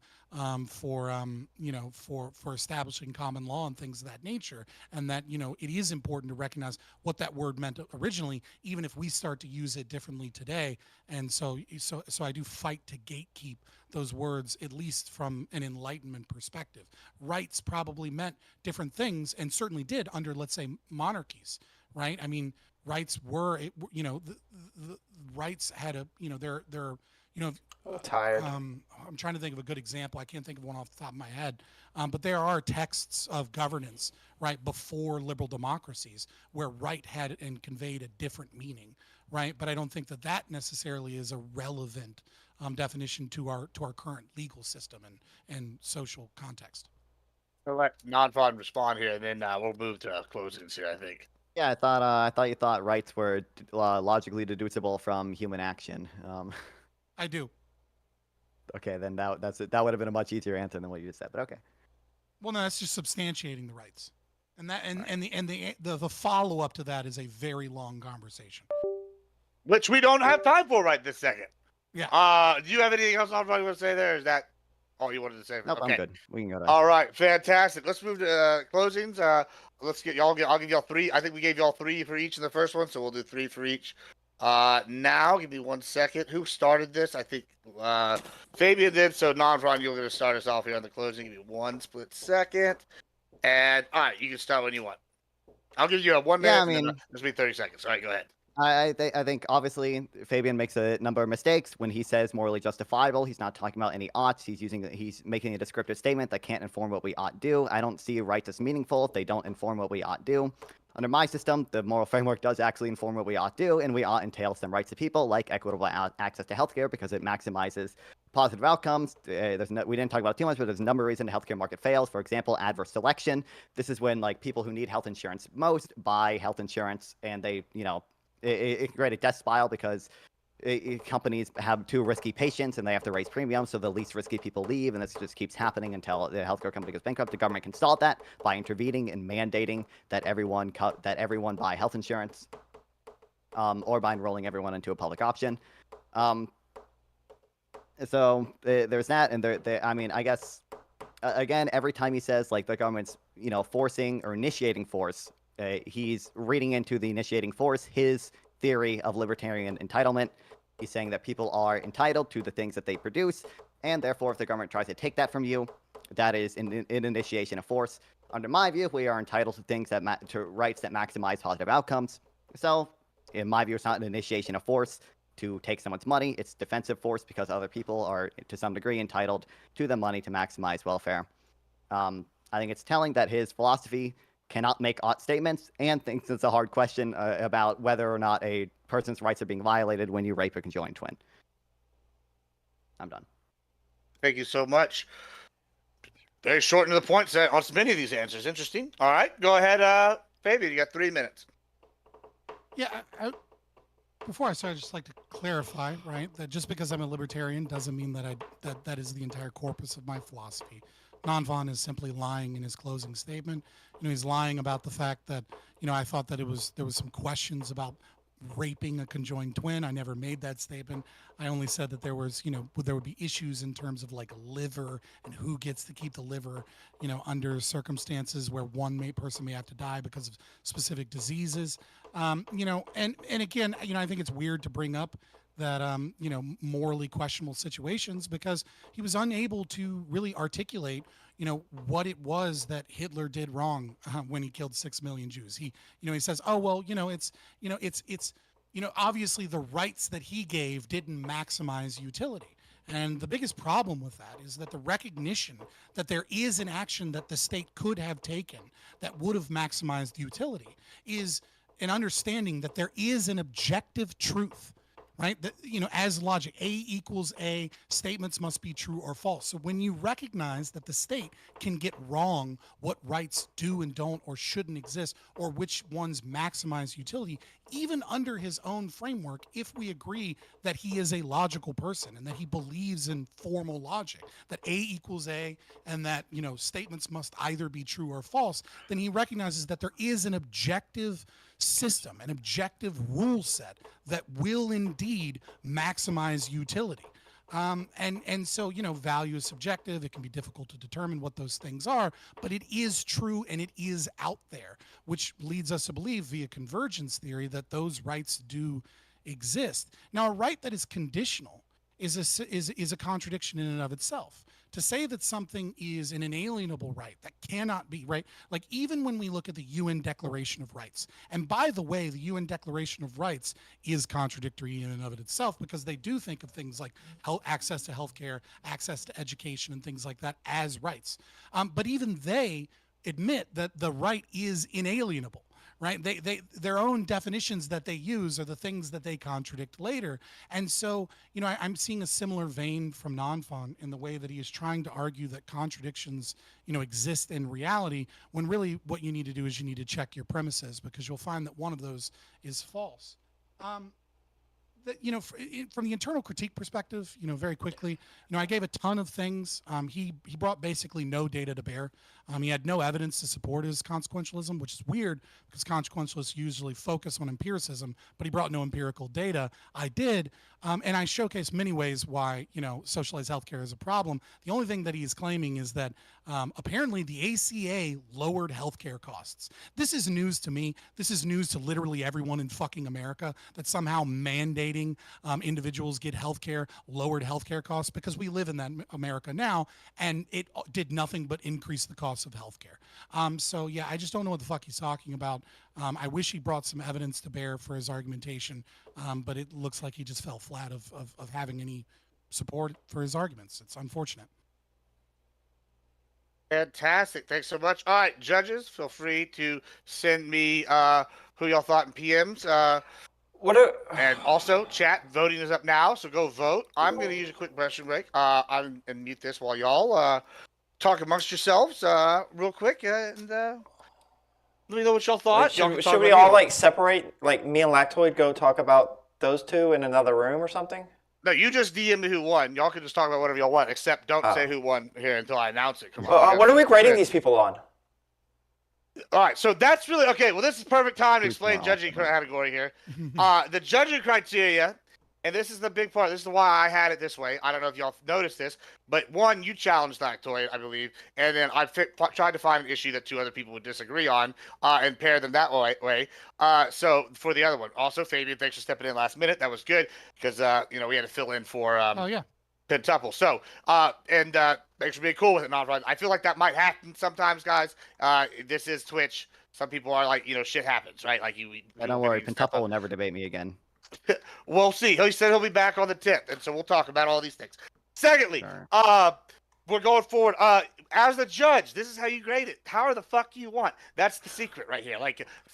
This time, I figured, all right, I don't want to be accused of having a bias. I figured I'll pick a left-leaning judge, a right-leaning judge, and then I'll have a left-leaning and a right-leaning candidate. In every other debate, I actually don't know that I'm gonna be able to have that option because there's only two pretty far righties, and now we have one 90s Democrat who's now basically a right winger due to fucking Overton window shift.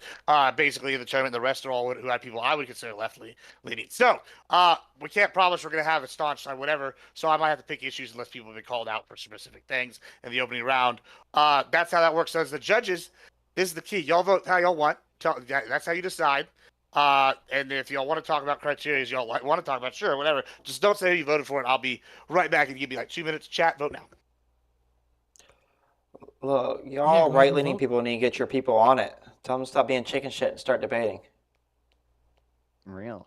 Well, I Bro, would I say, debate especially every with fucking Twitch. panel. I No, swear to God. Lactoid, you're Lactoid, great. you're good, Lactoid, Lactoid. you're Don't worry. fantastic. I'm saying you need to get your people. Bring your people.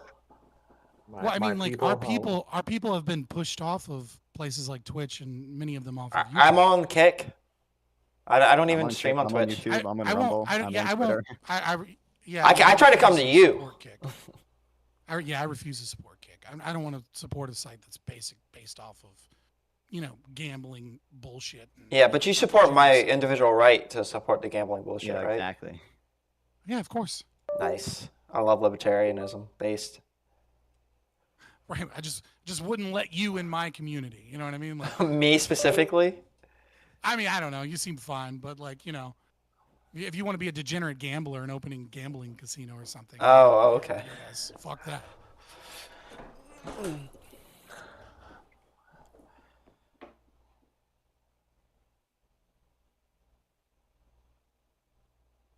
Fun. Y'all are a real talkative bunch. Just I being can tell. boring, right? Yeah, I know. How was Jesus trying? Christ.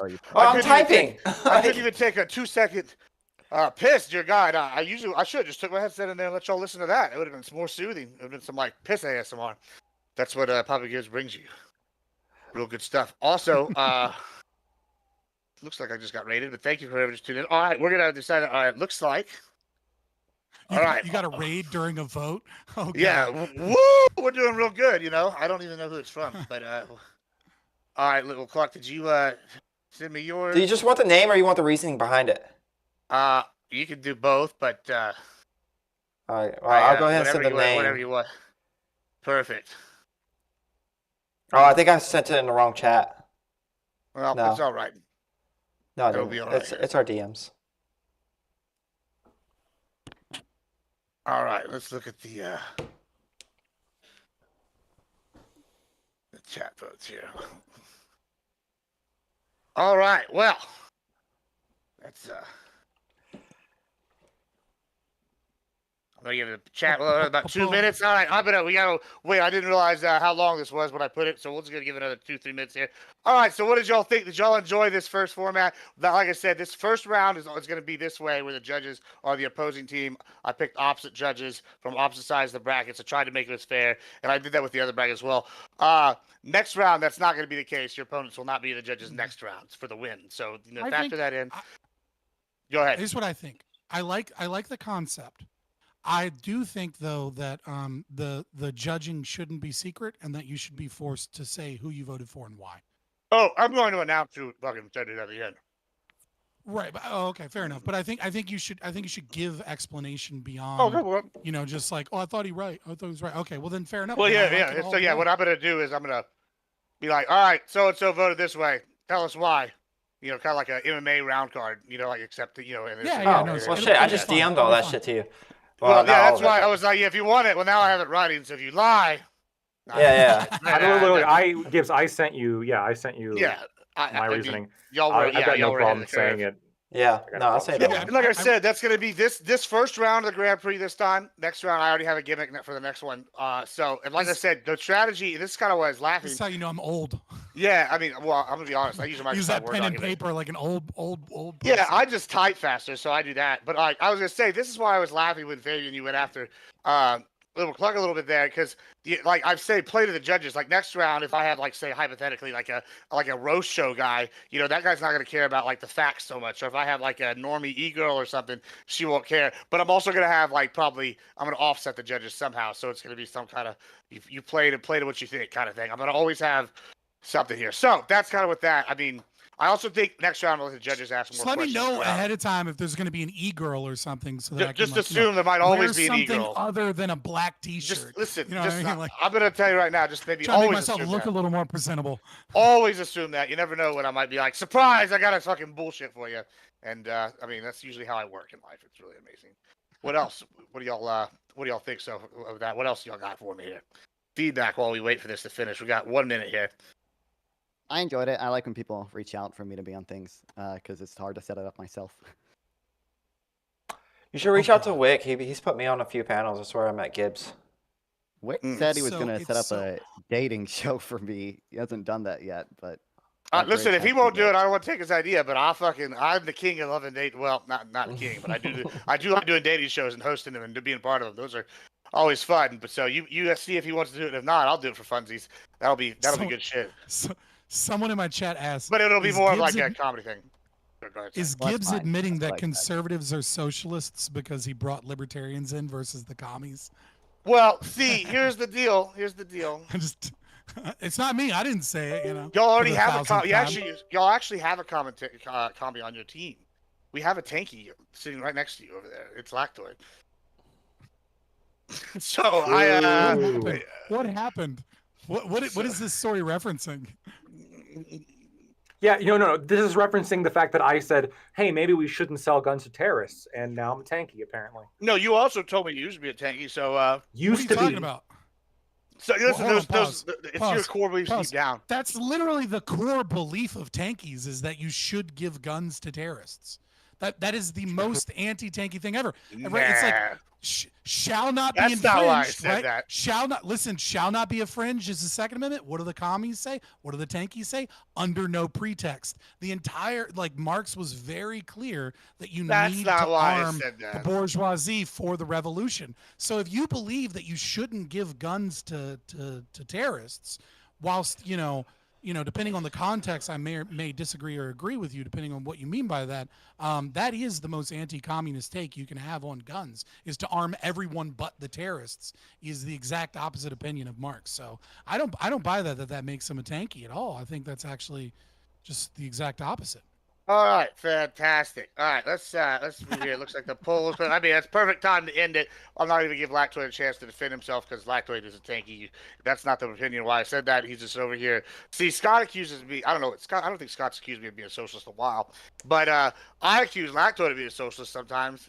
Because he is a tanky, really deep down. What you believe when you're young, those are your core beliefs. See, I have always been this ultra capitalist evil bastard since I was born.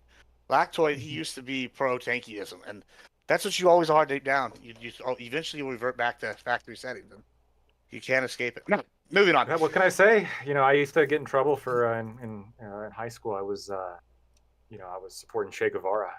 But hey, Is that I did real quick. is that I did while the thing. you were winning awards for Dare? No, well, yes. Well, there was beforehand. But hey, I'll say this. I'll say this though. I did the one thing that most communists never do. I grew up. Hey, True. Same here. Okay. I mean, I guess I haven't grown up as much, but I used to be a socialist. I was reading Lenin in high school, but we've moved past You it. grew up too. I've Look at never see? been a socialist. I'm the only one here. Wait, no, Fabian probably hasn't either, right? Oh, I've definitely never Gibbs. been No, a I was socialist. a full Let me tell blown you that. Marxist when I was younger. Oh, so me and Gibbs were the only ones that's never been socialists. Uh-huh. So I knew it. I was the only true I'm not even a libertarian, the true conservative here the whole life. I'm the only one who's been consistent my entire life. In fact, when I was in undergrad, my one of my political science teachers would always use me as an example. She's like, "This is almost as much close to libertarian as you'll get." I'm like, "But I'm not though." But anyway, we're not because She we don't have to probably get didn't into all know this shit. much. She's actually the head of. She is now the head of the department. What is it? I think it's Texas A&M Pan Am political science department. So moving up. So she's awesome. Check her out. She's just got a radio show. Christy Malloy. All right, fair enough. Yeah, but anyway, on that note, chat. Let me just write this down. All right, we'll start off with the first round of debaters since we went first. I'm gonna just pick one because fuck it. Fabian, give us who won and why. On the first one. I don't think it's much of a surprise that I voted for Lactoid. I did everything I could to kind of like be fair here, but Liberal Cluck, it's a bit unfair for you going up against a lawyer. I think if you're going to go up against a lawyer in the future, you have to prepare more in terms of like being able to understand like the full aspects of the wording of law, because just what the pundits say is one thing, but like you got to watch like a lawyer review something, have them go into depth and detail about it, for sure. And then also you stumbled in the very beginning with the opening statement, right? Like you didn't really have one, and then kind of like Lactoid had to go. Now I would say I do think Lactoid had a few issues. I think he capitalized a little bit too much without enough like punches, right? So you said a lot kind of because, and again, it's because it's a legal debate. You said a lot, but it was like kind of going in circles. I think you could have had a little bit more blood sports in there, maybe a little bit less repetition of those things, and just been more incredulous. Like, dude, I fucking said this already. I'm not repeating it. You're wrong. And then just moved on to like the next argument. Oh, that's the wrong one. Here we go. I think you did a really good job, Liberal Cluck, when you were kind of like thrown off by an audience question. You had kind of said, but where is it? Oh, maybe I didn't write it down. Regardless, you were given an audience question. You were like, kind of like, oh, I don't know how to answer this. And then you figured out your footing midway through, and it's obvious that like you weren't prepared for it, but nevertheless, like you recovered and gave like your side's decent argument from it. And like I respect that because it shows that you have talent for debating if you prepare more and you get more practice, for sure. And then I think your bias argument also, Lactoid, is a weak argument. I don't think it matters. Like unless you're going to harp on it more. You kept bringing up the bias, but you didn't attach that to an argument.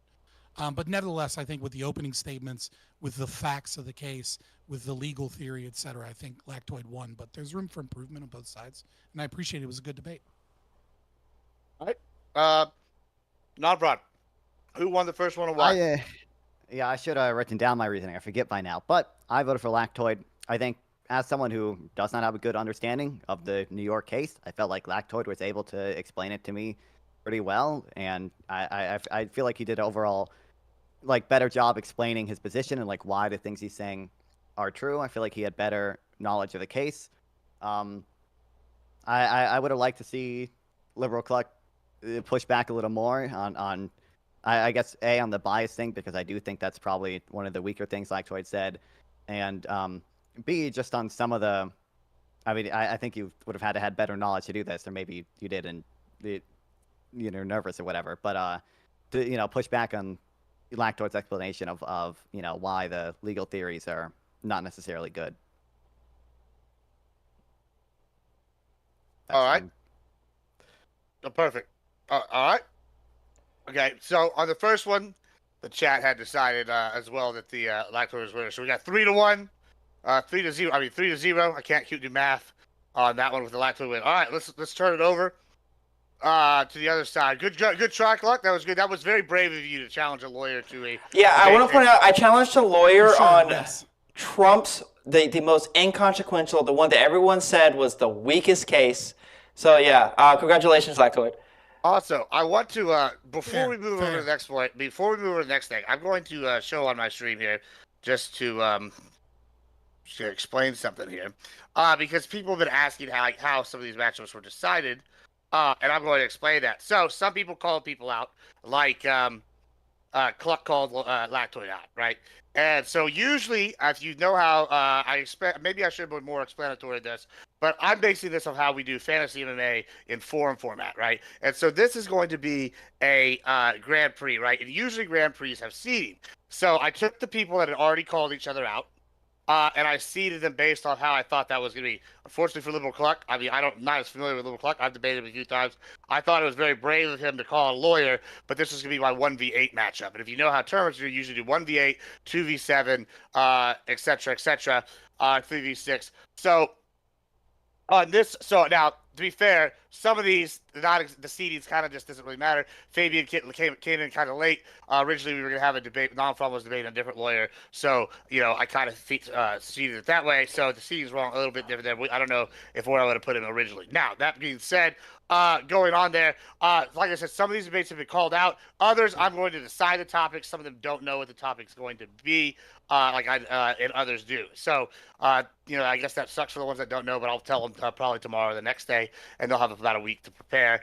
Going on, yeah, does that make sense? And I also pick people from different brackets to be on this first one, if that makes sense. So if that's the answer to all those questions, I try to do it off seeding. It's arbitrary. We had fill-ins and we had whatever. So yeah, if it doesn't seem balanced or whatever, that's why. In regards to that, people were saying, et cetera, et cetera. But yeah, props to Liberal Cluck for trying to take out a lawyer in his own argument. Big fan there. Good showing. And then when we do the seasonal format, you're obviously going to be welcome back. I'll explain how that works when we get there. All right, now for the next debate, I'll start with Cluck. Why don't you go ahead since it lead us off with the who won and why? I think non-fun did. Fabian, it was mostly things that. Okay, so to critique Fabian, I think that the reek analogy was really, really bad analogy. I understood what you were trying to get at. It was just it didn't work because in your analogy, the person actually isn't happy, and you'd have to give that the person that's being raped is happy and that's just not how those things work. So I thought that was a poor analogy. You're also kind of condescending towards your opponent, which I typically don't like. And my chat, I have one chatter, and he also called you out for being insufferable. So I got to keep this chatter around as much as I can. If non-fun, I think that the weakest part of your argument is when you're trying to convince people that they're not entitled to the product of their work. I think that you need to phrase that in a different way. I understand what you're trying to get at, but it's not going to be convincing to anybody. You got to phrase it in a different way. I would say that taxes are it's not that you're not entitled to the product of your work, but you do have to pay into society or something through taxes or some shit like that. I don't know, but I think that was probably the weakest part of your argument. So that's what I decided. All right, thank you. I just want to say, Fabian, I like it when you demean me. Okay. Oh, well, can I switch my vote then? Yeah, you were mean a bunch of times too, and I enjoy it. I like a little fire. Good. All right, Lactoid, go ahead, football. Yeah, so I voted for Scott. I think Scott elaborated more on the topic. He was more knowledgeable and generally went into depth into arguing for his philosophy, and also brought in some empirics. Early on, he did a little bit of a clever move by refusing to go into his libertarian philosophy when he mentioned the word intrinsic. I think that this should have been immediately attacked. This was the topic of the debate that was sort of rounding on, but he was essentially able to not go into that by saying, that kind of gets in deep into my libertarian philosophy that we don't have to go into. But when Scott says, we don't have to go into this, that should be a kind of a red flag that perhaps you might want to go into that. And so, Non-Von, you didn't capitalize on that, which I think did take away at some points. I mean, Non-Von, Scott is very aggressive and is pretty well known to be a very verbose debater. And so you need to be able to wrestle control a bit more often, which I don't think that you're able to do too well in this debate. Your lack of assertiveness kind of allowed Scott to get out so much more, which gives him points because he's able to have the time to go into all of his different points. I do think, Scott, that you did cross the line of assertiveness a few times, and you insulted him and made one particular shocking hypothetical that kind of felt jarring and came across pretty poorly. And I don't think Snonfron did either to really any kind of memorable degree. So that actually, I think, gives Nonfron some points in that regard. I think that's something that helps to avoid if you want the audience to be on your side a little bit more. But overall, just, the overall theme of the debate, I think, was, Scott, you were just in control of the debate the whole time, right? You were maintaining control. And yeah, did you push the control a little bit too far a few times? Yes. But even when you reined it back, you were still in control. And I felt you really didn't lose control at all during the whole debate. And so that's why I gave you the win. Fantastic. So we have 1-1 on that one. So yeah, Cluck said Non-Von, Lactoid says Fabian. So I know there's some controversy on the chat saying I had like thousands of votes. Mine ended and it said 27-8. So I'm gonna go with it. It says Fabian. So we're gonna go with that. I think it mimicked what the chat also the other one said. Maybe people were just voting a bunch and it just only showed me people's actual votes. I don't know. But that's what we got here. So yeah, it looks like 2-1. That was close. Last minute step in. I don't know that. I know that. I hope that that doesn't hurt your feelings here, Non-Von, but you did really good. I do think that it was a little hard to go for one person to prepare for somebody totally different. So I don't know if that gave you an advantage or disadvantage. But I know you're ready for the one with the tuple. Any closing thoughts there, Non-Von? What do you think? Listen, my mom told me to be nicer in debates, and it backfired on me. Okay, she watched my other debates. She said, But I think we both gave you points for that, though. I see. They both gave you points. I chat. I guess okay. I think that honestly, you made the best point of the y'all's debate was that my thing can answer this, his thing can't. I think even if other beforehand or whatever. But I'm the only moderator, so I don't get a fucking vote. So whatever. But I thought that was a good argument. But I personally like the fire. So if you get a judge in here that does like the fire, whatever. But it just happens these two guys are a bunch of baby bitches. No, I'm just kidding. They don't like they like the niceties. I think Fabian has really good presentation when he's talking. Even if you I'm not a philosophy nerd, but I feel like he knows what he's talking about when he's talking. So I think that's one thing I can say positive about him. Also, Joe Mann, my one chatter, says that he really likes this debate roundup. So props, Gibbs. I like the format. Oh, appreciate it. Glad y'all enjoy it.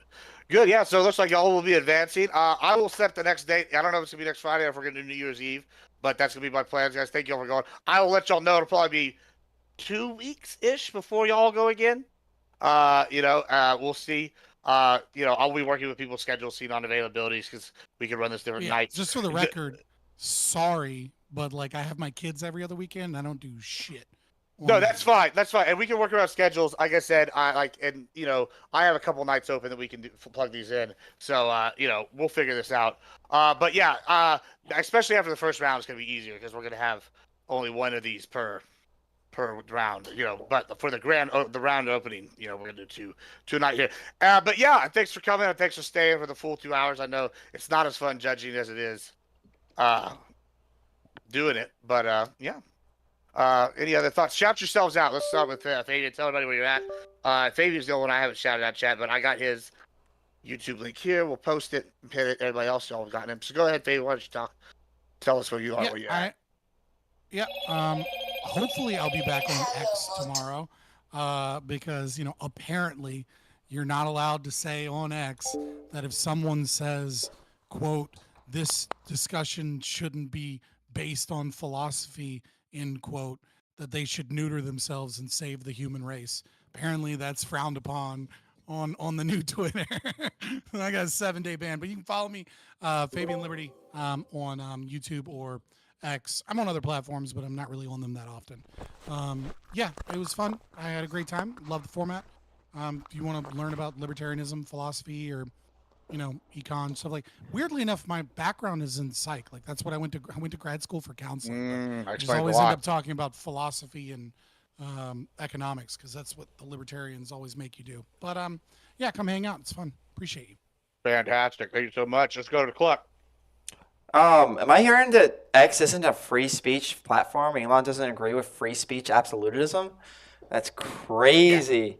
I'm Liberal Cluck. I do YouTube, a Kick. That's where I stream. I've also started posting some TikTok shorts because I want to get 1,000 followers so that I can start streaming on there. It's never going to happen, but I'm currently at 0. So yeah, that's me. I think that's all I have. Fantastic. Thank you so much. Non-fun. I'm non-fun. You can find me on YouTube at NONFON. There's a bunch of old debates that you can go watch, some of them with Gibbs in them. I stream on Twitch at NonFun420 and Kick at NonFun420 and on Rumble at NonFun, and on Twitter, I'm NonFun420. Fantastic. Thank you so much. It's always so much easier when people's names are the same and every plat thing. That's let me tell y'all guys, y'all want one rule of old person advice for twitching or streaming in general. It's just go as soon as you decide what your name is, go get it on every platform, even if you don't think you're gonna use that platform. Keep the fucking underscores out of it. And for your taxes, highly recommend getting a DBA and maybe getting the EIN number so you can maybe write more shit off as that as well. So go ahead and look into that and figuring all that good stuff out. Anyway, go ahead, Lactoid.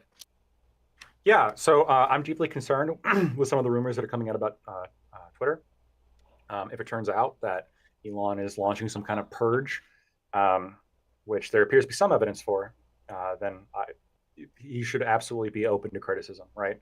I've defended Elon in the past. I think that generally he's a force for good, but that obviously he's not a demigod. Criticize him, attack him for anything he does bad. You should do that. I've got Anybody a Blue should Sky. always be open to attacking criticism. I don't use as it long as it's except valid. for to post when I want to thank everybody here post a short. And the reason I don't really use it is because it debate series. It has a left-wing echo Little chamber, Cluck, and I like to be around people who debating me. disagree with me. Non-fun and Scott. Unfortunately, those who fun disagree with listening me to you on guys, social media are and fucking yeah, I'm looking forward crazy and racist. to the next and one. If you guys like what all I had the to say, ists and isms, or you just want to, and they more of just my make for a content, toxic you can find me at environment to be Lactoid in. TV So on Twitch, Twitter. also, they don't engage. Thank you so much. And then closing out here, the next one, I don't know if like I said, if we're gonna do it New Year's Eve or we're gonna do it next Friday. It should be I Count Rich versus Portland is Burning. That should be good. And then we have Average Debate Enjoyer versus the Big JC, which could be real exciting. I'll hopefully have more graphics and animated stuff and some other things. We're gonna be adding this as I go. The quality will be improving. So thanks for everybody for being here, being a part of the inaugural one, and hope y'all stick around. And like I said, there will be some kind of prize at the end. I don't know if it's gonna be a very exciting prize, but we'll have something for the Grand Prix winner. Maybe it's a pick of my balls. I don't know. I'm just kidding. It won't be that. But otherwise, thanks so much, guys. I appreciate it. Who is streaming? Is any of y'all gonna be streaming? I'm gonna be jumping off. I'm not. All right. Well, Wait, well, not I Are can't you rate streaming you, on man. Twitch? Huh? Yeah. I know non-fraud. Well, I I can. stream everywhere, but I am streaming on Twitch too. Yes. Perfect. Here, well, once I finish up, I will rate into you since you've been such a nice to be a part of this. Yeah, I'm heading thank y'all out. so much. Y'all have a good Y'all night. be good. Deuces. All right, Joe, man, thanks for tuning in. Whoever the other person is, thank you for watching. Y'all have a good night and bye-bye.